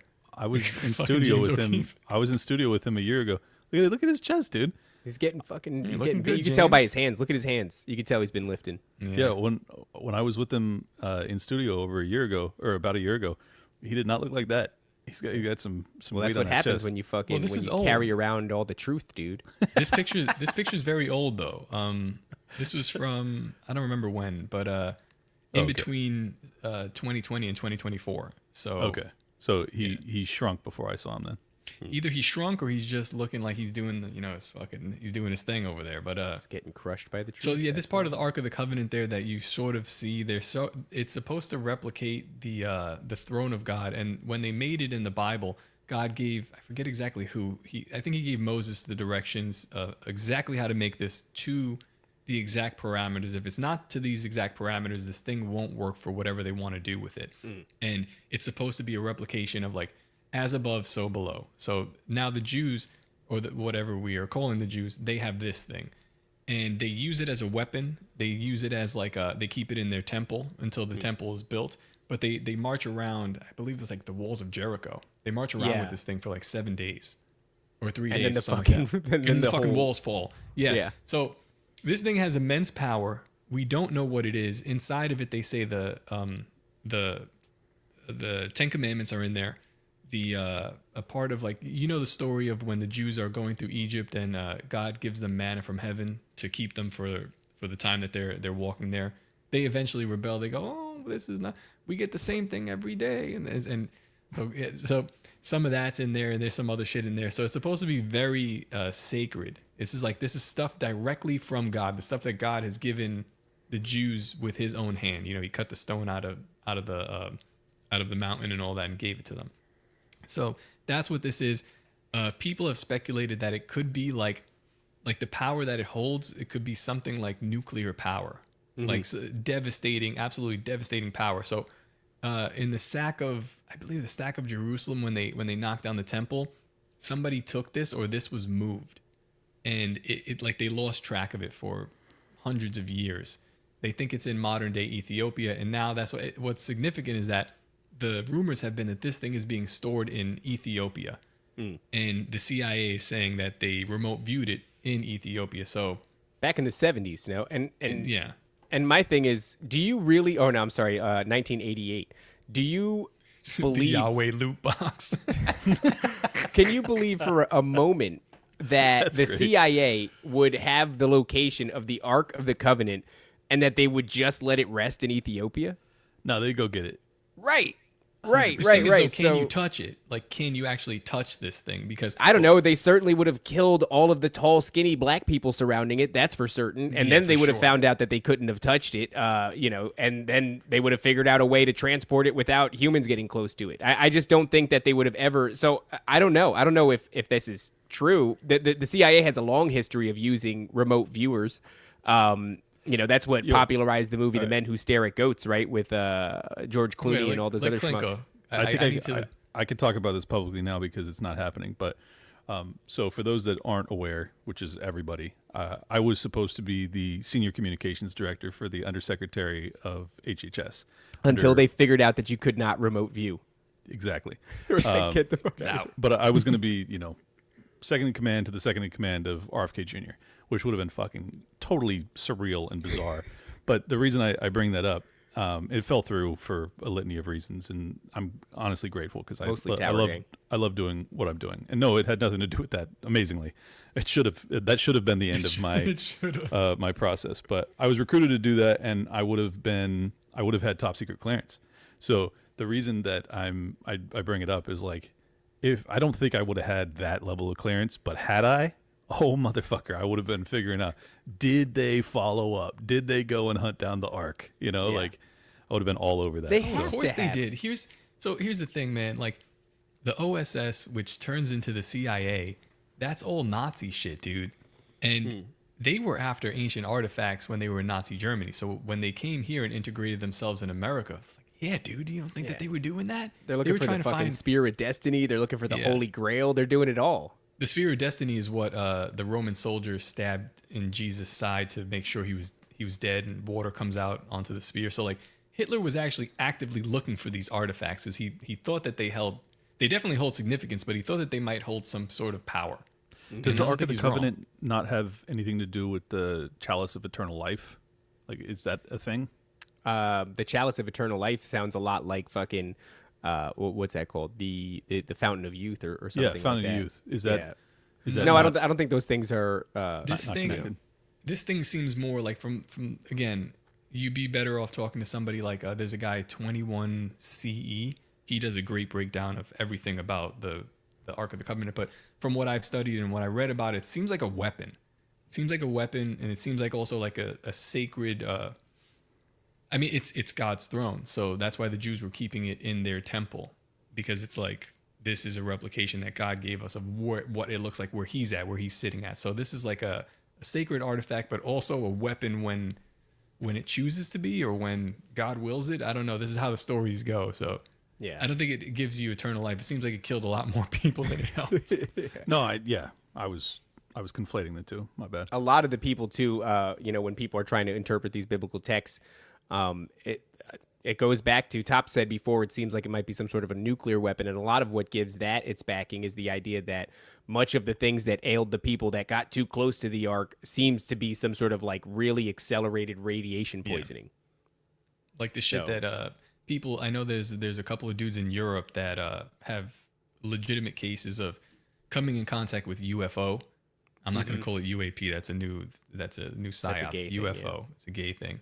They come in contact with UFOs and they have like this accelerated cancer, sickness, radiation poisonings. Yeah, because they're like too close to this stuff. Well, that's the main reason. Actually, I disagree with Owen Benjamin and so many others that believe that nuclear weapons are fake. Is that you had mass die-offs of people from radiation poisoning after the testing of the nuclear bomb, because they didn't understand like the distance that you had to be away from it. So you have all these fucking idiot soldiers that are laying like a mile away, looking through binoculars, just watching this shit explode over and over again, and they drop dead like fucking You ever 3 see years how it later. supposedly interacts with you? Radiation, it just passes through you like you're not made of solid shit. It essentially turns you to fucking Swiss cheese. Like, But it you know. manipulates your DNA as it passes through you, so it ends up increasing the rate of cancer tremendously and tumors and things like that. So a bunch of these dudes dropped dead of brain cancer. Also in Japan, mass die-offs of people with deformations and cancer, and it's just like I just don't think that happened because you were firebombing Tokyo. Like, sorry, That's I a don't good buy point. it. I think that's got some legs on it. You know, I was watching Uranium Girls. I don't know if you guys have ever seen Uranium Girls, but it's a bunch of women who were, you know, put on a production factory line, and they're making watches, and the watch face would glow, and that was because of this radioactive uranium, and they would paint that on the watch faces, these girls on the production line. But what they would fucking do is they would dip it in the uranium, and then they would lick it to make a fine point on it. And dude, by the end of it, is it Radium Girls? Z-Man is awesome, says it might be Radium Girls. Yeah, I think he's correct. It's not Uranium Girls. And by the end of it, yeah, they just start falling apart. Their body starts decaying while they're fucking alive practically. It's horrifying. I think just another one of those examples of motherfuckers not knowing where to be when it comes to radioactive material. The one lie that does make the Owen Benjamins and the Triple E's of the world sound right is that I think that they lied about the half-life. I think that they were totally wrong about the duration by which the Earth itself is, you know, uninhabitable, which is why if you look at Chernobyl. Yeah, Chernobyl and other meltdown sites, it's like, no, nature comes back pretty quick. You know, Thriving, like, actually. It's still a couple of years, but like it's not. You know, when they were first doing the nuclear testing, they thought that it would be like 1,000 years that you couldn't be on that ground. You know, Yeah, and that's just not true. Yeah, But but then again, you have what's the meltdown? Fukushima. That's a different story when it comes to the radiation and what it's doing to the ocean and shit like that. But I mean, as far as 1,000 years, I don't know. That's because they couldn't even stop it. A lot of them are designed in such a way that they don't know how to stop. They never put in like a how to stop it thing, and so they just keep dumping water on it, and it just fucking keeps burning. We'll never need to turn this off. That's kind of that was my That's understanding. Not true. They have fail safes and they have other way, but like if you have a cataclysm that breaks the fail safes that actually stops the nuclear reaction, well then you're in a lot of fucking trouble. Then you have a full on meltdown, in which case you just like, all right, we'll just bring in the cement. It's just gonna fucking cook forever. Yeah, it's perpetual nuclear fission, and there's just simply nothing to do about it. Yeah, the underestimation of how nature can heal itself is probably a big mistake, and it attributes to why people like me don't necessarily believe in bomb. I don't believe in the like severity of these bombs, but it's a lot of fun to say like they don't exist because it's like nukes are we know fake that and nuclear power does exist. It's probably very dangerous. Not probably. It is definitely dangerous. But it's like to the level that you're lying about. I don't think so. And a good example of that would be COVID. I remember driving around. So I was allowed to drive around because I was essential, not like you faggots. I was driving around. Yeah, and within like I don't know 2-3 weeks of the shutdown in New York City, like the skies looked like beautiful again. Like trees were growing. Like no one's on the roads. And it's just like, oh, it only took like 2 weeks for this shit to get back to like what it should be. And for years, right now, if you fly into New York, once you hit like the Jersey area, the clouds outside, like if you're looking out the window, they're just gray. It's like a gray landscape. But it turned off in 2 weeks. So it's like, I think that's the main like point I was making about the nuclear radiation is like, I just think, and this is actually also why I'm so, I initially became so skeptical about anthropogenic global warming, is that I just have immense faith in the Earth. Like it's so much more powerful than we give it credit for, and we give ourselves so much more credit for our power than is justifiable. Like it's just not reality. Like if we disappear, the Earth is fucking heals itself in like a month, as you said. Yeah, it's just bullshit. Like, seems to forget about us pretty quickly. Yeah. I was wondering if we can move on to the other. We got to talk about this. Yeah, well, the one with the 6 officers. Four. I'm sorry. Okay, let's put it. Let's put a pin in because there is a natural segue that goes from remote viewing to something else. But let's talk about this. Yeah. I don't want to go there yet because we're only at the hour and 10-minute mark, and if we do that, then it's just going to be us celebrating ourselves for like 40 minutes, and that's off-putting. All right, Clint, tell us about this. I saw the meme or the picture, but I have read nothing about it. There's a video, so if you could just click it and play it, it'll give you the story. It's fascinating. I immediately asked Grok what are the odds of this, and it was like 1 in 1.7 quintillion. Grok do be lying though, baby. Fucking... Well, but then I dug down deeper to make it like, all right, this has to be possible though. So I was like, all right, what if they're first responders? What if they're cops? What if they're cops all in the same department? And it came up with like 1 in 81 million chance of this being real. So and it asked Clint, it said, what do you want to hear? What is it that you want me to say, Clint? That's what it fucking said to him. All right, this story is amazing. All right, let's play it. Former Harris County deputies who've taken their own lives in just the last 6 weeks. ABC 13's Jessica Willey is live tonight, and this is leading to important conversations about the need for support, Jessica. Yeah, Eric, the department has a behavioral health division that has made great strides since it was established in 2020 and has led the way, its director says, among law enforcement agencies. But these recent deaths are raising serious concerns for the deputies organization. The question is, what more should they be doing? It caught a lot of us by surprise. Harris County Sheriff's Deputy Christina Kohler left home last week and was never seen again. Houston police issuing this alert. The 37-year-old found on the 13th. She had taken her own life. 3 days later, Maria Vasquez, who left the department in December, died by apparent suicide. William Bozeman, also a former deputy, died earlier this week. Tragic news. One is too many. 2, 3 is it's definitely devastating. That Jose Lopez is helping his friends and colleagues try to process. It hits very close to home, and it's a reminder to us of how fragile life is. It's also a reminder that we do need to look out for each other. We do need to take care. What the fuck is going on here? There's no way that guy in that 10-gallon hat killed himself. Why There's they no put little fucking X's way. on their face? Like they got a yearbook and they're like, yep, that guy so did. Rude, yeah. It's a 3.5 minute clip, so I'm not going to play the whole thing, but they then go on to say that there was actually a fourth. I think that the key takeaway here is that one of those people quit in December and then killed themselves a couple weeks ago. That other dude had recently retired. He killed himself. This lady kills herself. And then this other dude kills himself. So that's 4 people in 6 weeks, all from the same department. Some of them retired, some of them still active duty. The odds of that happening is infinitesimally small. Like it's just I don't think an it's that impossibility. strange because I'm pretty sure most people have plans to like work a lengthy career, retire, and then immediately kill themselves. That's fucking like that's what you do. As soon isn't as it? you get your Rolex and your pension, you're like, That's it, baby. That's it. Looks like there's nothing left here. Bought this guy like, with how my about- first how about pension check. How about you just don't retire if you're going to do that? Jesus Right. Christ. Well, you don't want to no. upset everybody at your job. I mean, let's just be serious about it. Like for a second. So this is, I think it was Houston, but it's in Texas, regardless. Latina women. I don't know about that first broad, even though she looks Latina, but that could just be Botox.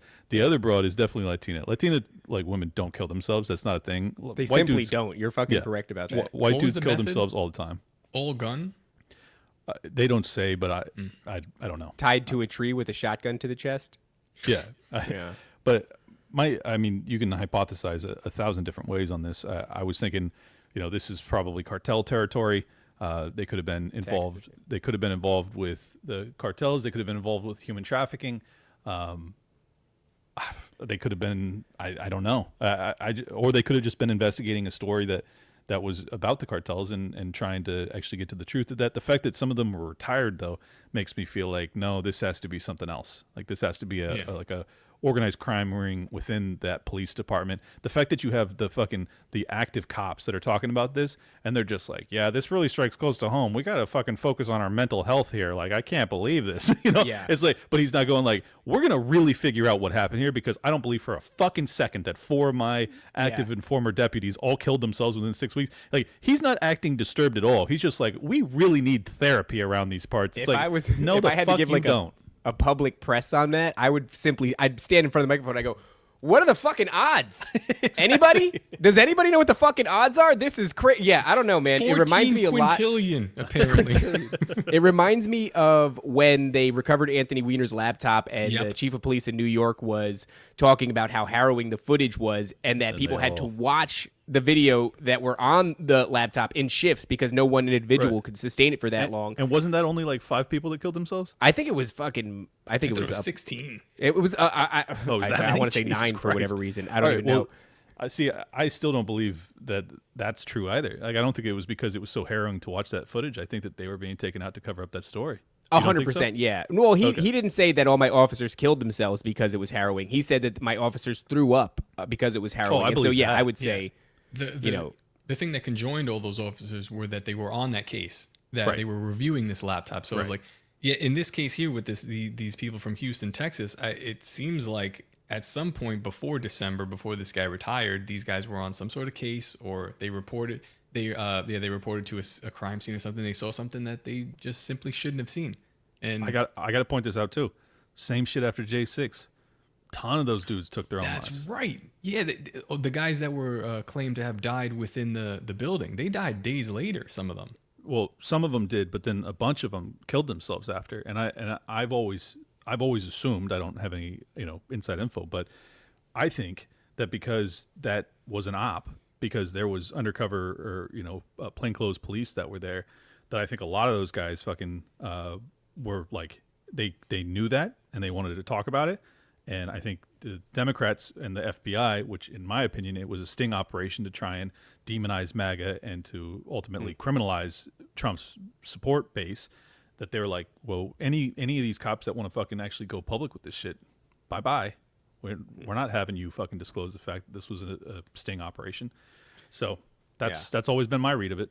Well, it'll be interesting to see how this story develops, because if this is all we get from it, then I would say, yeah, there's definitely some real foul play going on that probably exceeds maybe even what you'd suspect. Because when you go back to that Anthony Weiner laptop story, I have tried my ass off. I've talked to Tripoli about it. I put a tweet out that was like, does anybody remember this moment in time? Because I remember it, but I cannot find any footage of it, even though it was a public press conference that was given by the chief of police in New York City. I can't find it.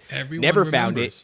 But yeah, and Tripoli said it. He was like, I remember it, and I cannot find it either. And so if this also just gets swept under the rug, and for some fucking reason, there's never any expanding on it, or this footage goes MIA, then, it's probably a little bit closer to the sun than we thought they were. It's like Mandela effect. I guess we can get a little crazy, but like, I think the Mandela effect is a real thing, and I think that we might have experienced some kind of weird Mandela effect, what just happened with the Studio Gimli shit, where it's like, now everything is I made a joke, but it's the picture of, George Bush being whispered to, and it's like, sir, CERN has knocked us into the Studio Gimli universe, and there's nothing we can do about it. I was like, dude, I feel like we keep getting like popped out of universes, and that was one of the artifacts that was like in this old universe, because I remember it vividly. I remember seeing it on the television. And I feel like he was outside. I feel like there was trees behind him. Yep. Like, I can see that motherfucker. Yeah. It's very strange, but it does not exist anywhere any longer. But everybody does remember vividly that happened. And it's like, man, how many other things have just been erased from... I was open to it. I was very open to the idea that maybe I'm just an idiot and I'm misremembering something as I often do. And other people, like I said, it resonated with them. Do you remember, Clint? Do you remember that, what we're talking about? I do, but I don't remember it vividly the way you do. So I can't say definitively, but I know, at least I read the story. Whether or not I actually saw a press conference, I don't know if, like 100%, but I absolutely remember the story about them investigating the laptop and then a bunch of them dying. I do remember that. David was from Jersey or New York at the time, so it would have been on our TVs on, like a whatever channel, Fox 5, 7, I'm pretty sure I saw it on X, but I could be wrong. Well, what's crazy is that The time you of could Twitter, ever at least? you could stand in front of us I thought it was in like whatever 2019, capacity. 2020, wasn't it? It would have been like 2020. Yeah, I think so. Yeah, I was on there then. Maybe it actually might have been 2019, but either way, yeah, it's insane that you can stand in front of the public in any capacity and share those things, right? The revelations about Anthony Weiner's laptop, to the extent, whatever extent that it happened, whether it was video or maybe not, maybe I'm just making up a bunch of memories, but it does seem that event, they reviewed the laptop and then a bunch of officers that reviewed it died. I mean, a shit ton, including the chief of police, if I'm not mistaken, and that sort of thing could take place in a relatively public way, and fucking nothing comes of it. Well, this is the type of story that, tying it back into the earlier conversation about the little season, where it's like, oh, we have like highest levels of power. A woman who was almost the first female president of the United States, who's alleged to be on video just destroying little girls. You also have trafficking rings of, the most powerful, influential people on the planet that are trafficking children, and there's no justice. And you're oh yeah, this is the devil's lair. It could well be. It could well be. I don't know, man. I like to think that we live in a fair and just world. But if that was the case, then Ian Carroll wouldn't have stolen all of our research and espoused it as his own. Shit. If this was so, I truly do believe that we are in the devil's little season, because only under those contexts could such a horrifying trespassing take place against us over on Nephilim Death Squad. Unbelievable, man. I'll push back a little bit about these not push back, but I'll explain my conventional thought process of like these horrible things and why they happen and the Jews. And the judgment. Yeah, I think it's pretty clear that I think that there are entities behind all of these horrific acts that happen on the world stage. They've already been judged according to the Bible. If you read the book of Daniel, they've been judged already. So their shit's already played out. Our story is not, but we act on their behalf a lot of the time. So when these things do happen, it's just the nature of our free will, and I think it's good that we have free will because we can just move and shake and do whatever we want. But this just comes along with it. So as far as like them getting away with things, like not really. But we may never see the judgment of it. But these people they're not getting away with it. It comes at a tremendous price. Maybe they're not getting away with it in the afterlife, but they are getting away with it now. Anthony Fauci's still walking the earth, and as far as I'm concerned, you do not live in a just era as long as that's the case. So that really bothers me. But I did want to say wanted to talk to you guys about this. There's one aspect of what Paul said to me that I hated. I absolutely hated it. Yeah. He said that basically, as long as you accept Christ as your Savior, that it's not about your acts while you're alive. It's like he's like you're flawed, you're a sinner. There's nothing you can do. And I was like, well, I've always felt like, if you're walking in God's footsteps or whatever, it's like you should be doing good acts. And he's like, the good acts don't matter. He's like, that's not how you get into heaven. And I was like, that's crazy to me. Like, I just don't agree with that at all. Like, if I were God, which obviously I'm not. I would be like, yeah, of course I want my fucking people to do good acts. Like, why would I not want that? And he's like, no, the good acts flow from accepting Christ. And I was like, what about the people that don't accept Christ that do good acts? Like, what about them? Let me ask you a question, Clint. Are you coming to Leesburg, Florida this week? You making the trip down? Yeah. You gonna stay with me? Probably, if that's okay. If your kid's not dying. No, he's a lot better now, thank God. That's why I wasn't on Tower Gang last night. Ended up in the emergency room, or at least going to the hospital. Thought we were going to go in, but he's okay.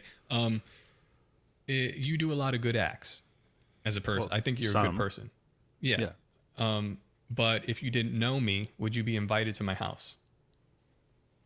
No. To stay with me, to live with me forever?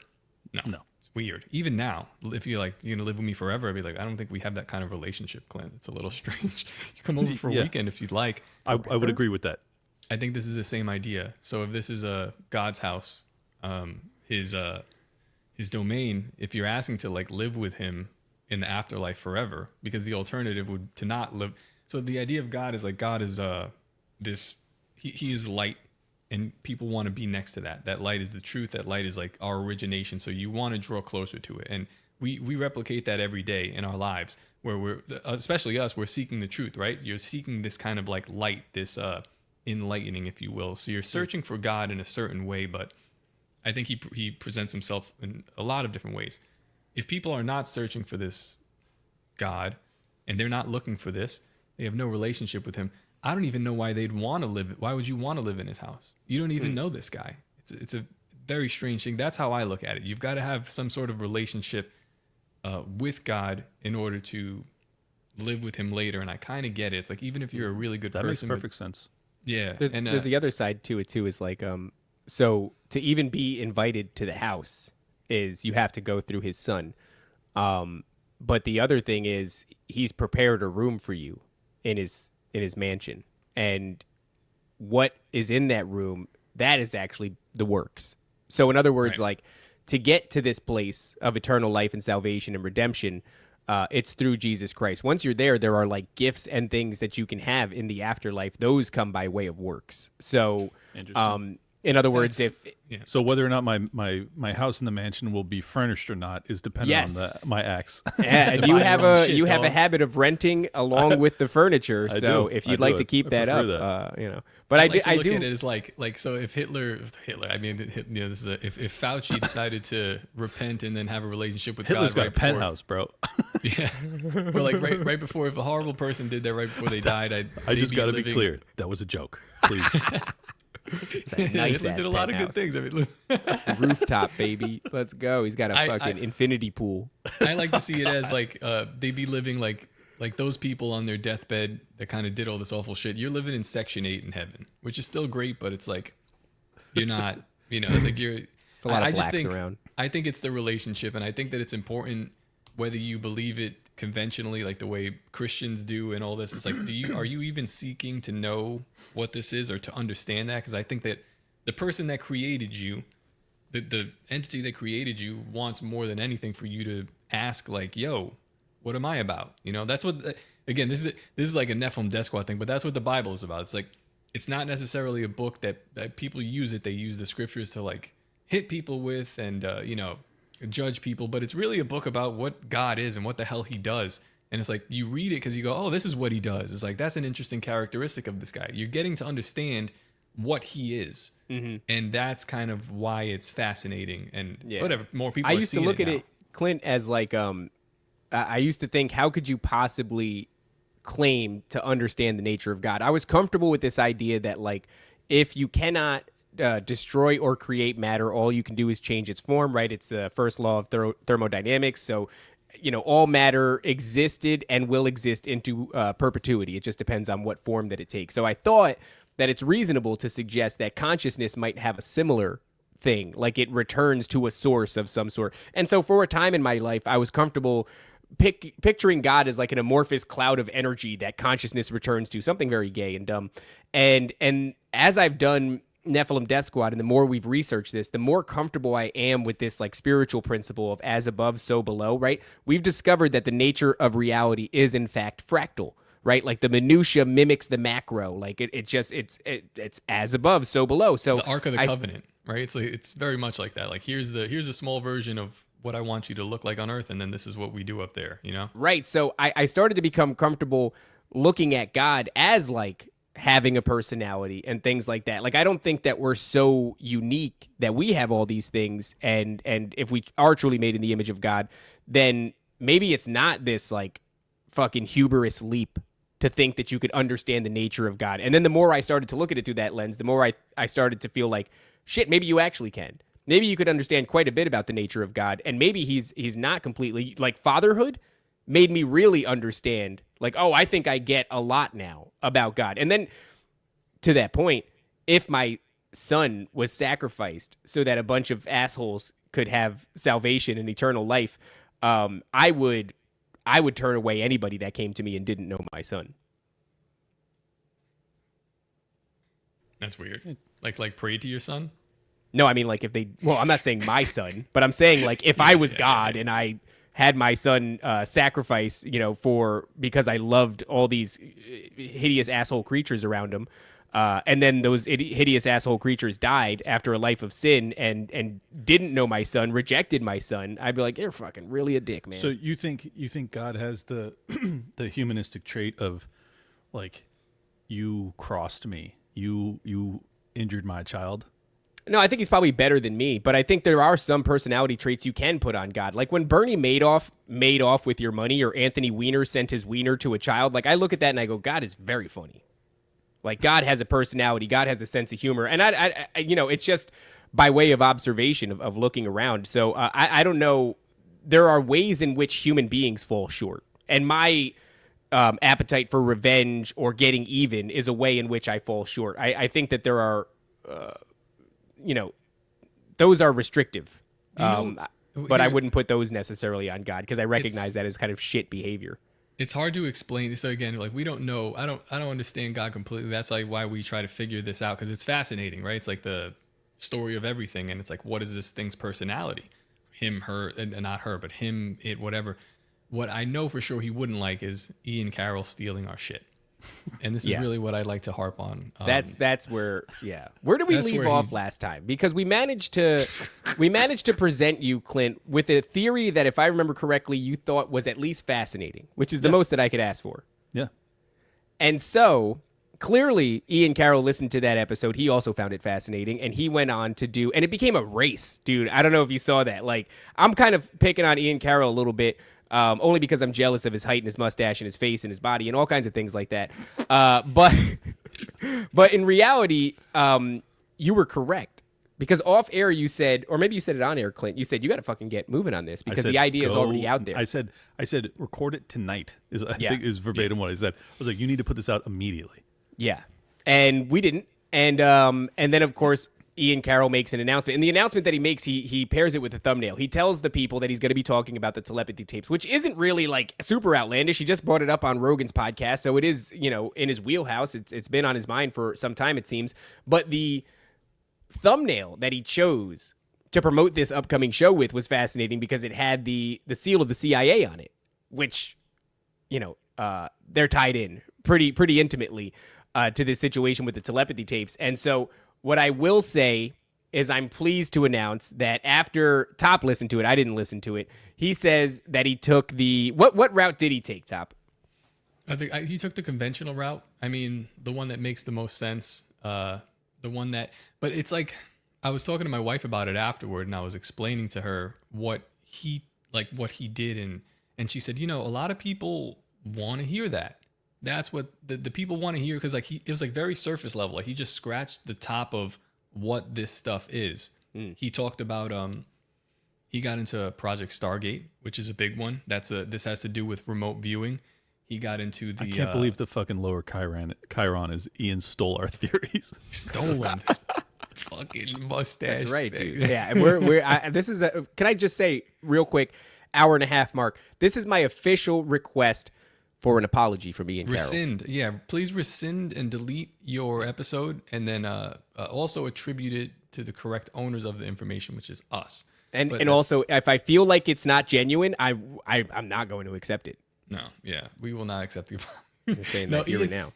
Ian came from this. It's just funny. It's like serendipitous. It seemed that he listened to these tapes the same day that I did, because I had called you on this day to tell you how crazy it was, and you showed me messages of him messaging you that day, which was the 9th of this month, saying, it's crazy. I just want to be very clear that, well, you guys are taking your fucking little victory lap about how he stole your ideas. Y'all stole my ideas, because I'm the only reason that you even fucking listened to it. I think I'm the only reason Ian Carroll listened to it, because I was the one that was posting on Twitter. It went super viral. It got 5,000 likes, where I was like, this should be the biggest story in the world. Didn't see it, yeah. Yeah, sure you did. I want to say that for me, it was not you, Clint. All right, and you're very. We full of actually yourself. explained on Nephilim Death Squad about like why because you've been telling us to listen to this shit. Yeah. And what did you I've say, been David? ignoring it. Yeah. What did you say? It's like when Clint tells you to listen to a podcast. It's like I'm not interested. Exhausting. No, you said something irritating. It's like when your mother picks out your clothes for you. Yeah, it's like when your mother picks out your outfit for you. That's exactly what it's like. But for me, where it came from was my wife started watching it, and once my wife started talking about it, I just realized that it entered mainstream in a really big way. And other than that, all I had was that and a weird feeling. And that's how this whole shit started. You're suggesting me something that is like 7 hours of like watching. Yeah. Because I understood. I took a look at the episodes and I was like, they're 40 minutes to an hour each.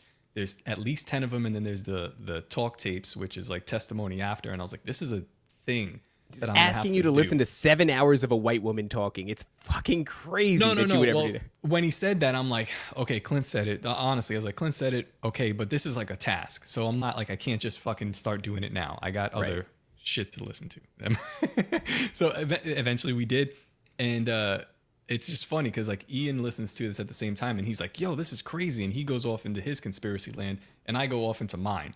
His is much more realistic and grounded. Shallow, but realistic.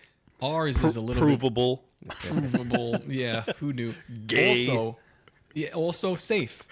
Also very safe. Safe in my opinion. Like he touched on the links to autism, but he also cuts Kai Dickens a lot of slack in like, oh, she did cover this, but I think she avoids the subject to remain non-political thing. Like he cuts her some slack where I think that it's possible that Kai Dickens is a knowing actor in this and is like the time for this information to be presented to us is right now.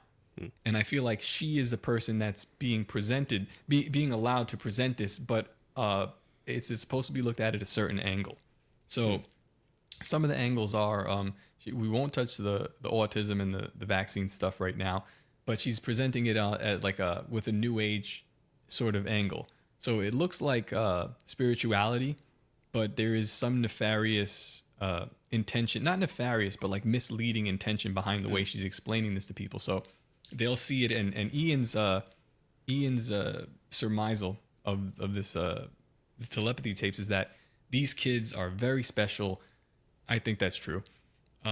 We also need to work with love and peace in our heart so that we could achieve this enlightenment that they've achieved. And I'm like, I don't necessarily think that it's like they have a form of enlightenment, sure, but what's happened to them is they've literally been retarded, in my opinion, by a vaccine schedule, which upon further investigation, which he touches on some CIA stuff, but when you look into, the Puharich experiments, his time in Edgewood Arsenal, which was specifically for chemical testing on the army participants there, then he rolls right out and he starts doing, tooth implants and working with summoning entities and then working with Uri Geller in the Operation Stargate project. It looks to me like a huge experiment. So these kids who are special and these parents who have lived a life of fucking horror, of watching their child never be able to live a normal life or communicate with them, they're being given hope. It's being presented as this like, wow, this is awesome. But I'm like, it looks like these guys were experimented on. And it looks like all of America was experimented on. And now it's like we're left to pick up the pieces, but they're also revealing to us the results of their experiment through a podcast by a lesbian who's kind of giving you like partial explanations of what happened. It doesn't sit right with me.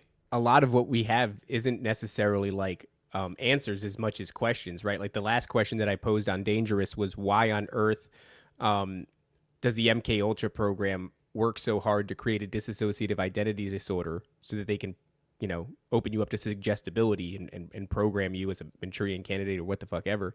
Or why does the Montauk Project seek to induce, the onset of latent psychic abilities through trauma as well? And then why are these children experiencing massive trauma and then obviously disassociating because their physical body won't listen to them and then developing psychic abilities? It's why does all that rhyme so much? One huge thing as well, like it's like Ian swings foul tips in my opinion. At one point he goes, man, all these, like he does put together where these autistic kids who have been vaxxed to the max and are nonverbal and are now communicating telepathically. He says, man, I wonder if there's some like government black sites where these kids are being taken. And then he has a huge platform. So he's like, hey, listen, if something's happening to you, like we want to hear about it. It's like, fuck yeah, that's great.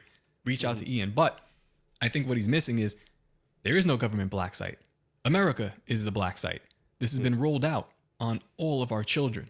my kid was a victim of this until we put him through a heavy metal detox, and thank God he's normal now, even though I had to just bring him to the hospital. But it's like, this has expanded, and I don't think he sees that. It looks like what's happening is they did this research with these tooth implants, and it affected your ability to like receive signals, and they found it viable, and so they took the vaccines, and instead of putting these implants in your teeth, they're injecting heavy metals into children. And those heavy metals, they settle in the brain.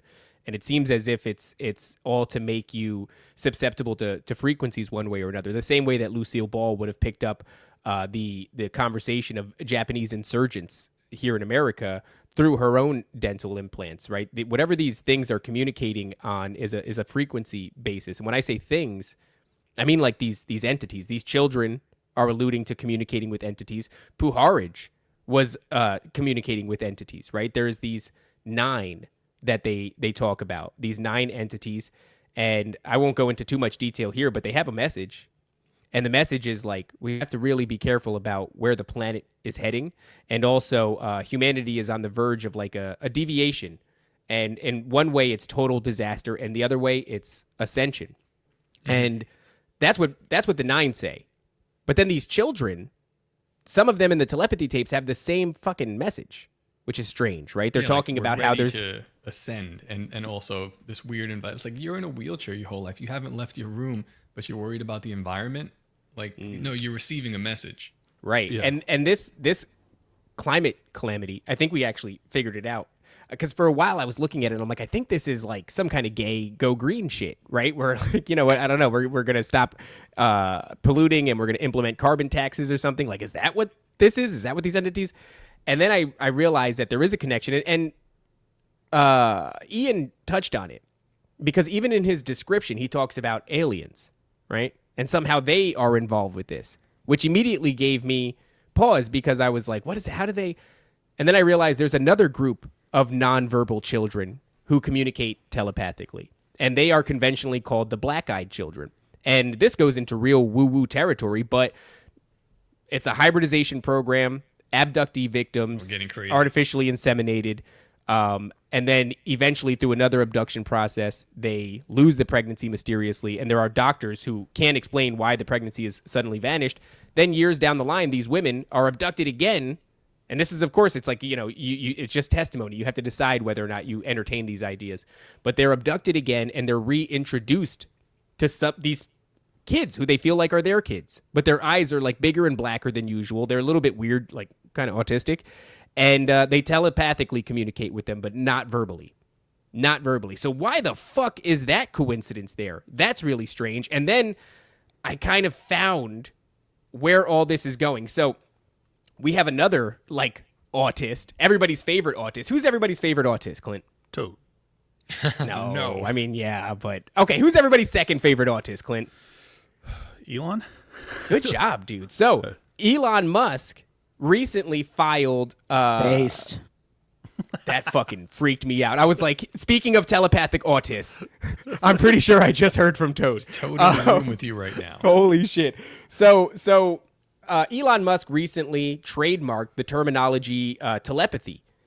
And it has something to do with telekinesis, yes, as well. And it has something to do with his Neuralink. Now, what you could say is like, yeah, you can, if you have Neuralink, you'll be able to communicate with other Neuralinks. That's telepathy. And also, as far as electronics and technology, you'll be able to engage maybe with your keyboard in a telekinetic kind of fashion because of the interface of Neuralink. Well, that's interesting. So we have this telepathy. We have everybody's favorite autist. Well, what about the calamity, the climate calamity? There's a video out there that explains, Elon Musk explains why he wants to go to Mars.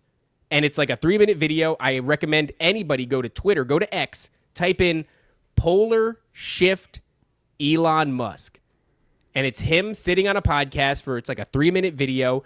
And he is alluding to, but you can figure it out because he even says polar shift, that there's a cycle that takes place so many thousands of years where our magnetosphere becomes disrupted and magnetic north and magnetic south shift, right? And this is why, and he thinks that the moon, this is the exact video. Yeah, we could play a little bit of this. No, go keep explaining. Okay, so what he speculates is like even the moon wouldn't be far enough, and so we have to colonize Mars. So let's hit the brakes here. Are we saying that the reason Elon Musk really wants to colonize Mars is because he's worried about an impending climate disaster? Is that what the fuck is going on here? Because if you listen to that video, that's what he says. So it's important to realize too that he is not one of those climate change zealots. Like he doesn't Correct, yeah. he doesn't talk about that. So there's whether it's a climate catastrophe, he's not talking about carbon emissions. He's talking about the polar shift. He's talking about something that would fuck up the face of the planet in a massive way. There'd be no way you want to talk about an ice age or a hot spell or what the fuck ever, global warming. No, we're talking about tidal waves and earthquakes, all fucking magnitude 8 and more. And I just got to point out too. It would be massively to Elon's benefit, bottom line, if he were to be pushing the anthropogenic climate change narrative hard. Yeah. Maybe he did years ago, decades ago, I don't know, but in recent memory, like that's not anything he ever talks about. Like never. He never talks about carbon emissions. Like even though he's the biggest producer of American-made electric vehicles, he is not up there saying, "Look, AOC's right. We got fucking 5 years. Everybody better buy a Tesla." Like he ain't that dude. So I think that means a lot. Yeah, I'm not saying that I believe it's definitively going to happen. There's somebody in the chat right now who said something that I've seen this echoed, and it's something that I'm entertaining, but it's this idea that he's trying to avoid the tribulation. We just got finished talking about all this biblical prophecy and whether or not, these mountains are going to be flattened and these islands will be submerged or yada yada. If there really is something coming, then are they trying to avoid it? But think about that through line, Clint. What's the through line here? What are the patterns? The patterns are the climate, the patterns are psychic abilities, and the patterns are autism or dissociative identity disorders. And for some fucking reason, you can follow that thread from the telepathy tapes to the CIA to fucking alien abduction phenomenon, all the way to Elon Musk putting Neuralink in your head. Don't fuck? Don't leave out IVF either. And you guys called me crazy when I was like, he's not fucking these bitches like that. And I don't think he is. I think he is. The CFO, well, all right, the CFO of Neuralink, that girl that he's now had 2 children with, that seems like a business relationship. He may be IVFing some of them. I'm just saying he is definitely fucking some of them.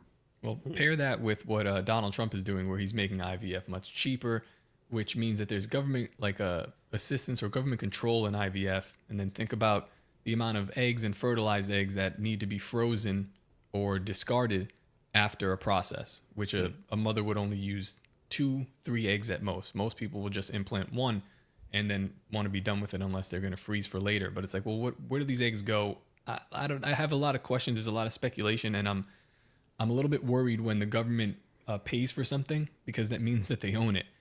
And it's almost like bypassing this idea of, like, I don't know, abducting children or whatever the hell they're doing, some kind of weird cloning program. I don't know what that is about. I don't like it. I don't like the relationship between IVF, between polar shifts, between autism, vaccines, telepathy, and this fucking telepathy thing, and Elon That's Musk the other thing too, right is in the mix. This is all, orbiting biblical prophecy in so many ways. And when you think about that biblical prophecy, Ian does mention Elon. He does mention him, and he mentions Neuralink as well, but does not tie together some of these important things. Like I don't understand how he missed the trademark that he took out on telepathy. It just happened, which is insane. Neuralink specifically, I was like, you missed that. That's in my opinion, someone with that big of a following, when you're disseminating this information, that's like a swing and a foul tip, man. He had the opportunity to really hit this out the park, and even though we were like studying this and really looking into this before him, doesn't matter. The information should be out there. I wish that it was like, maybe he'll revise it and represent it again if he watches this or if he wants to talk to us, but like represent this and tell the people, give them these other avenues. Maybe not the black-eyed children stuff. That might be crazy for normies, but give them these avenues to go down, because there's a lot of there's a lot of legitimate avenues that people already know about and dots that need to be connected, because it's a super nefarious thing right now. By the way, when we were all those, many months ago, it was almost a year and a half ago now, when we were on the Best Political show with you and Luke, we were talking about the rebranding, right, of these ancient entities as aliens, and by way of Hollywood and things of that nature. That bolsters that argument so much, because Puharij, who is tied in intimately to this entire situation is talking to the Nine. The Nine are the Ennead. He describes them as having the exact same names as these Egyptian gods who ruled over Egypt. And their message is mankind has to ascend and also watch out for this massive climate-related disaster. And then all of a sudden you go to 2025. You know how many people get that messaging from like the alien grays, whatever the fuck you want to say they are. That's something that is, very common. I don't know. They speak to me. They tell me that I'm special. They tell me that something really big is coming, and we have to avoid it in regards to our planet, and that if we can, then mankind will ascend. So why are those two things saying the exact same thing? All this stuff, Clint, all this stuff is coming to this weird head, this weird point. You have the CIA disclosing that they're using remote viewing. You have the remote viewing program of Project Stargate relating to these kids with the telepathy tapes. We have the discoveries in Egypt now of possibly some kind of like crazy prehistoric but futuristic technology that was used. It just feels like there will be there's too much stuff piling up, and it's at the forefront of everyone's knowledge right now for it nothing to be disclosed. Like, you know what it's not though? It's these traumatized children who are being forced to disassociate, who are displaying these abilities, are not the next stage in our development. This is something that's been suppressed from us for a long time. Rupert Sheldrake and many others have been doing research on this for decades and decades, and certainly as far back as you can go, people have been studying the potential psychic connection between one individual and another. This isn't a new development that's come along with autism. This has been around forever. I would argue it's been suppressed. So that, to me, is a huge red flag that anybody would be espousing. And I'm not saying that Ian is shilling for big autism. You know what I mean? That's not what I'm saying here. I'm just saying you need to ask yourself a bunch of fundamental questions if you're ever going to try to come to the conclusion that this is the next stage in development and that this is good because these kids are victims. Clint, it's your turn now. Tell us how crazy we are. No, I don't think you're crazy. I just don't have an answer. I don't have a conclusion. I think it's sexy though, right? Yeah, no, it's a very good thesis or theory. It's just kind of unprovable. If you want me to put on my normie cap, I would say, well, these kids are fucking basically crippled. So they sit at home and they probably have the TV on 24/7. So they've probably been indoctrinated into this climate change cult just by fucking ambient noise of their TV going, climate change. So I don't like how easily you can take the normie view. That scares you. Look Thug, at the way he just puts a mask on. I'm sorry. I'm not putting on a mask. I'm just like there are benign explanations for this that are plausible. I'm not saying it's right. I'm definitely not. I do see the interesting similarities between the Puhards and all these other examples that you described, and I think that it's fascinating. Again, though, if I don't experience it firsthand, it's very hard for me to believe that you're actually, communicating with these nine and that their message is legitimate, that you're talking to Ra and Nefertiti or whoever the fuck, it's like maybe, or maybe you're a lunatic and maybe you took a bunch of fucking drugs and you just had a weird experience. Like, I don't know. So this is why your audience hates me because whenever I listen to your very interesting theories, I go, yeah, maybe, or maybe not. I don't know. Let me ask you then, why would our government fund it through, I think it's like 2 or 3 different organizations. NASA funded him, the CIA funded him, and possibly Could be the DIA. This isn't even a normie answer, but this is the obvious answer, is that they wanted to weaponize it. That anytime they think that there's a potential for any sort of device that, device, technology, whatever, that might allow them to have strategic advantage to, implement additional force across the world, they would try and harness that and improve upon it. And I think that's exactly what the CIA was doing. But I will admit that, yes, the CIA's, inception point via the OSS and the tie-in to the Third Reich and all that is real. But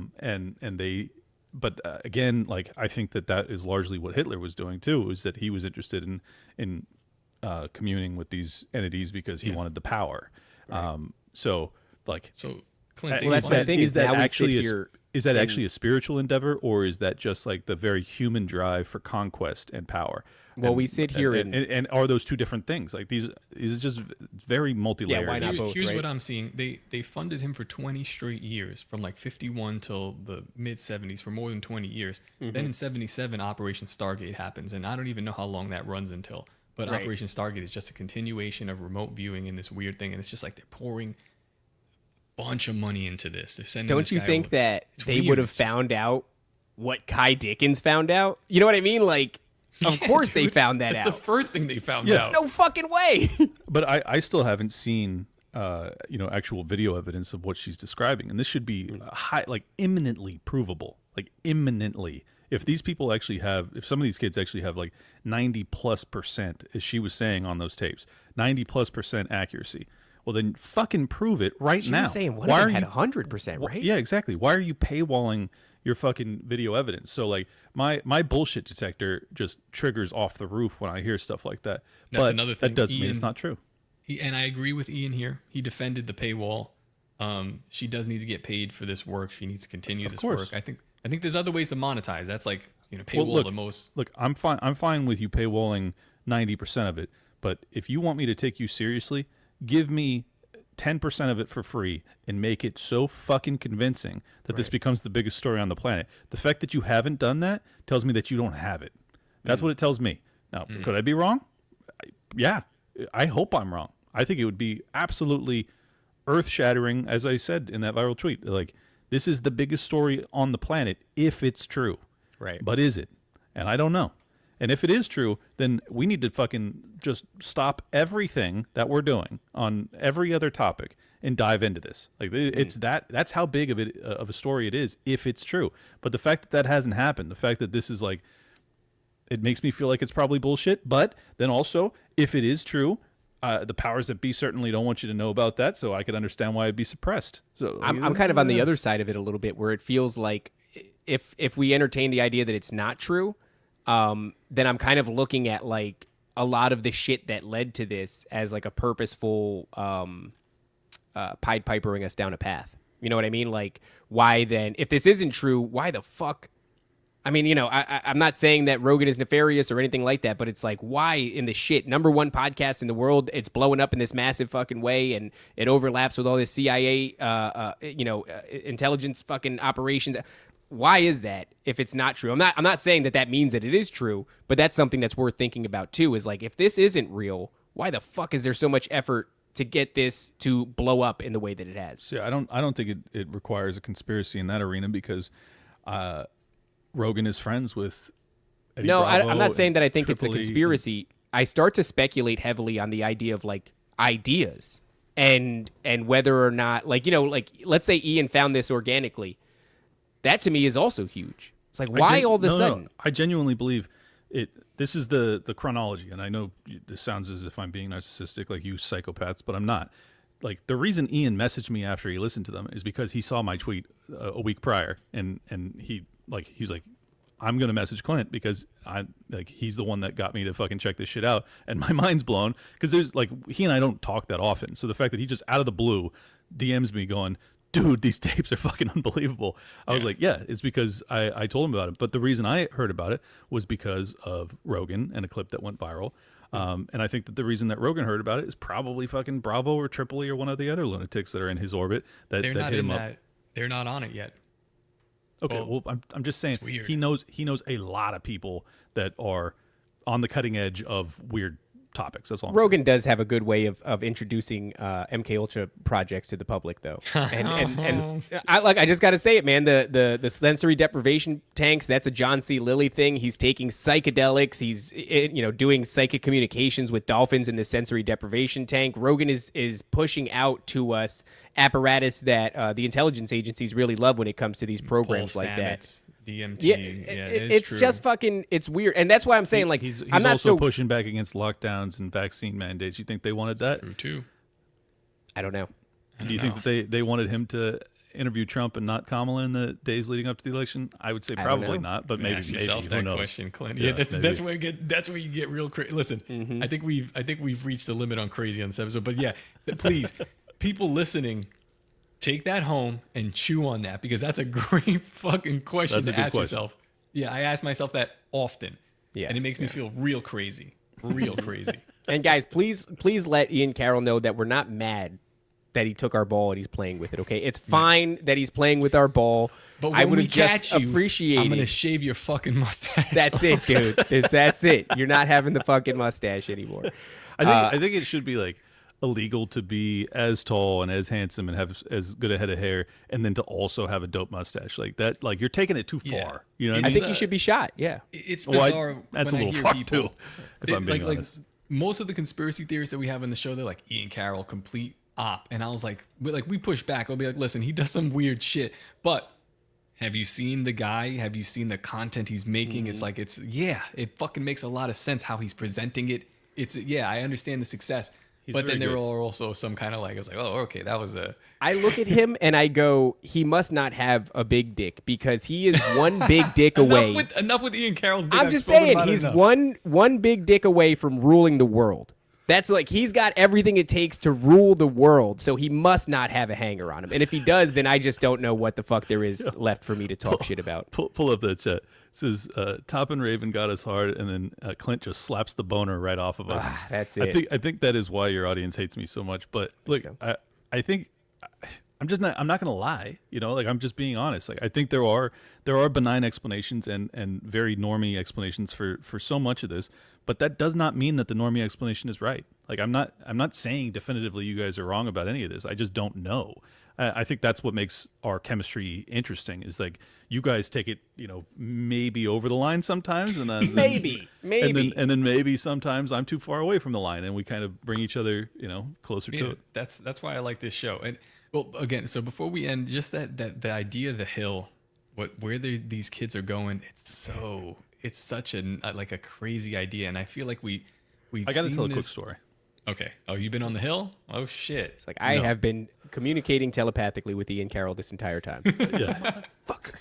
And he hates you guys. He's telling me right now, actually. And he's like, my dick is huge, by the way. Honestly, I have met him, and he's so gigantic. Like, if his dick's not gigantic, I'd be shocked. Just for the record. Right. But anyways, the hill story. I gotta tell this story because it was so profound.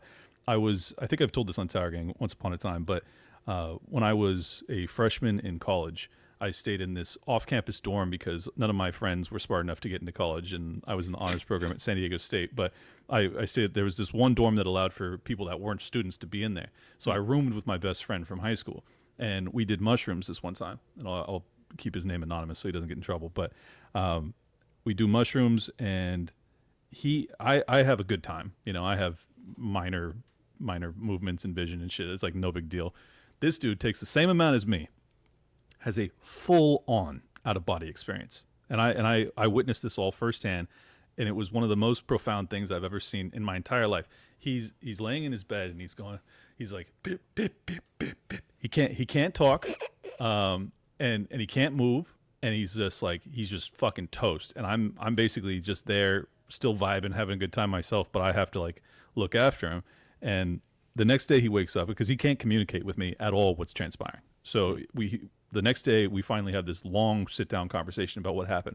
And he said, as soon as the mushrooms hit, he goes over and he looks out the window to our dorm room, and he's able to watch every civilization rise and fall. And he's watching all of human history transpire very rapidly in a matter of 5-10 minutes. It's just like the pyramids come, they go, Rome goes. It's like, and he's just watching all of it, and then he actually leaves his body, and he ends up in the whatever you want to call it, the ethereal plane, and he's seeing other spirits, and he's like, we're not communicating verbally, but I can sense their love, and I can have brief conversations with them as they pass by me. And he's adamant that this happened. And I watched his physical body go through it, which like added a level of gravity to it that as normie Mr. Non-believer was very compelling to me. I was like, this story seems very real. At least his experience was extraordinarily real to him, 100%, and I don't doubt him whatsoever.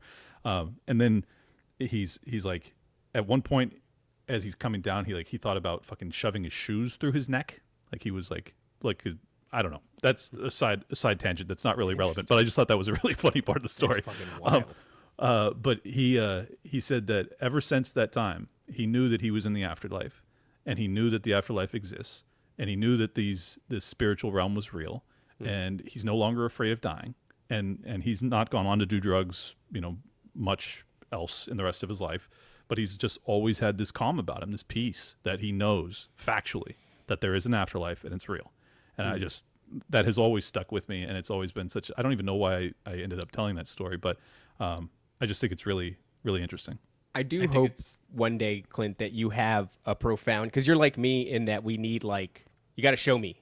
And I wasn't a Christian until I was shown some shit. And me and my wife and my son over a 4-night period saw the same entity. And it was fucking horrifying. And I ignored it when it happened to me. And I even ignored it when it happened to my wife. And I couldn't ignore it when it happened to my son.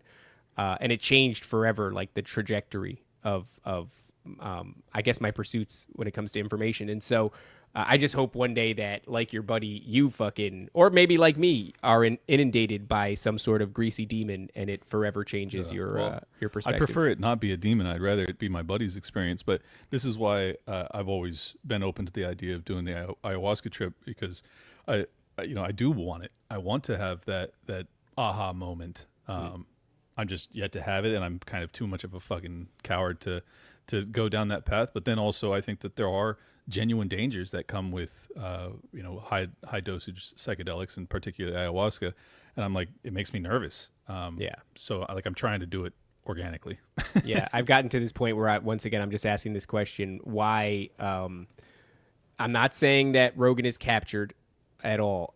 In fact, I imagine that if he is in any shape or form, he almost doesn't know. It's not like a willing participant in a thing that's happening. I genuinely don't think he is. But I look at him as the new Laurel Canyon. He is cranking out the same way they popularized the psychedelics movement is the same way that Rogan resurrected it. And just knowing how intimately psychedelics play with this, identity dissociative disorder, and these intelligence agencies having a long history of dosing people and propagandizing them and inducing these states of mind. I'm very skeptical. I've become very skeptical of even just psychedelics, period, since then, because I don't know, demons or whatever. Well, it's like demons is, the Bible says devils, demons, and unclean spirits, and I think there's even delineations to be made beyond that, where you can identify the nature and map these things out more, but that's the point. They're not mapped out, and we don't know what they are. I finally remembered why I told that story, because it reminded me of The Hill, of these of the telepathy tapes that they commune with one another. They're outside of their bodies. It sounds as if that's what these kids have access to. Yeah. And also it had what's it called? The Akashic records. They have access to different languages, to different knowledge that they couldn't possibly know or have learned on their own. At least that's what many of their mothers say. That's why I immediately when I heard the telepathy tapes, my initial reaction, contrary to what you would expect, was belief, because of my experience watching what happened to my buddy. And I was like, this sounds exactly like what he's gone through. And the fact that these kids can't speak, it the vibe check is there that that would be probably something that if the other aspects of your brain weren't being utilized for communication and for walking and doing normal life shit, that you would probably strengthen whatever portion of your brain is functioning, and that portion of your brain could be access to the hill. And I was just like, I don't know, man. By the way, I know the it hill sounds nutty, but it makes sense to me. I found a correlation in abductee victims, especially children. So children who recall being abducted sometimes will recall meeting at a hill in the nighttime, and the hill is just a grassy hill, and there's a wooded area around it, but that other children are there. They're also in their sleeping, clothes or pajamas. That's the word. Sleeping clothes. They're sleeping clothes. And sometimes those kids will even go on in the future to recognize some of those other children from what they perceived as a dream. Wow. So there seems to be this connection, and it needs to be fleshed out. It's going to be fleshed out. Ian Carroll, since you're obviously watching this episode to steal our ideas, because that's what you do constantly. I can't believe you. go on Nephilim Death Squad with these psychos, or come on Dangerous Retards with us. I think either would be a blast and a conversation well worth having. I'm sure it's going to happen at some point. So I genuinely just want to pose these questions to people that we've posed here. That's it. Yeah. I just want people to think about why are these things connected? They're going to happen. They're coming out either way. I just feel like we need to ask. It almost feels like somebody's ready to tell, but we have to ask the correct questions. Yeah. If we're asking questions that aren't correct, we're going to get answers that don't matter as much to us. So it's important right now to ask these questions, especially when you have a very big profile. Maybe we can get something satisfactory or something that can move this ball along that might actually help people. Yeah, That's where I think I'm at. But the reason I vibed right away with Ian is because like both of us are very open to these ideas, but we're tall, but also because he approaches this all with skepticism, which is how I do it too. Which is why you guys don't like me and you don't like him. No, I approach all of this with skepticism, but that's why Ian and I vibe, and I think that's why it would be such a cool conversation. It'd be like the two skeptics versus the two, envelope pushing motherfuckers. I've told you, and I said the same thing about Ian's work with this latest the telepathy tapes. I think it's super important. My wife even said it. It's good for most people want to know about this stuff, like surface level. He's giving them this broad understanding of it, and you set the table for me to be crazy. So you need to be the person that is setting this nice table. Here's the forks, here are the knives. This shit makes sense. And then I go, and I'm allowed to operate in this crazy realm behind you. And I do thank you for allowing us to kind of attach to you in this way, because it just lets us push a little bit further. You know what I mean? It's like we've asked these legitimate questions, and now I'm going to ask these really hard, crazy questions. Some you can discard, but I think you need to take some of these other ones into account. No, I love it. I mean, this is why I enjoy doing this, is because it forces me to broaden the scope of my analysis. You know, it doesn't mean that I'm going to believe what you guys say, but it means that all right, let's throw spirituality into the mix here. Like, let's see if all of this other, otherwise seemingly earthly evil that I'm covering daily on Liberty Lockdown or on my Twitter profile, is there a tie that binds? And is that in the spiritual realm? And does that give an explanation that is more actually correct than what I'm doing here? And I think that's those are layers that matter. And I enjoy the process. So anyways, I think that Ian would be a fucking awesome guest. So it'll happen at some point. Stay tuned. Subscribe. Actually, well, make sure you don't miss that episode with Ian Carroll, because it's coming at some point. Dangerous RTRD. Make sure you subscribe to that. Make sure you subscribe on audio podcatchers for Nephilim Death Squad and Tower Gang, and most importantly, Liberty Lockdown. I'm just kidding. Most importantly, Tower Gang. I'm just kidding. Don't subscribe to Tower Gang. Don't subscribe to Tower Gang. Do not. But yeah, the 4 shows that we're putting out, I think that they're all very, very unique and interesting, and I appreciate everybody that tunes in weekly to check out our steep decline into madness. It's been a blast, and I hope you guys are enjoying the journey alongside us. Make sure you hit the like button, share it around, and pick up your relative's phone and subscribe to these shows too. And don't tell them anything about it, and just make them fucking lose their minds. It'll be funny. That's right. Oh, one more thing before we head out. Here we go. Crisis King. There we go. Based.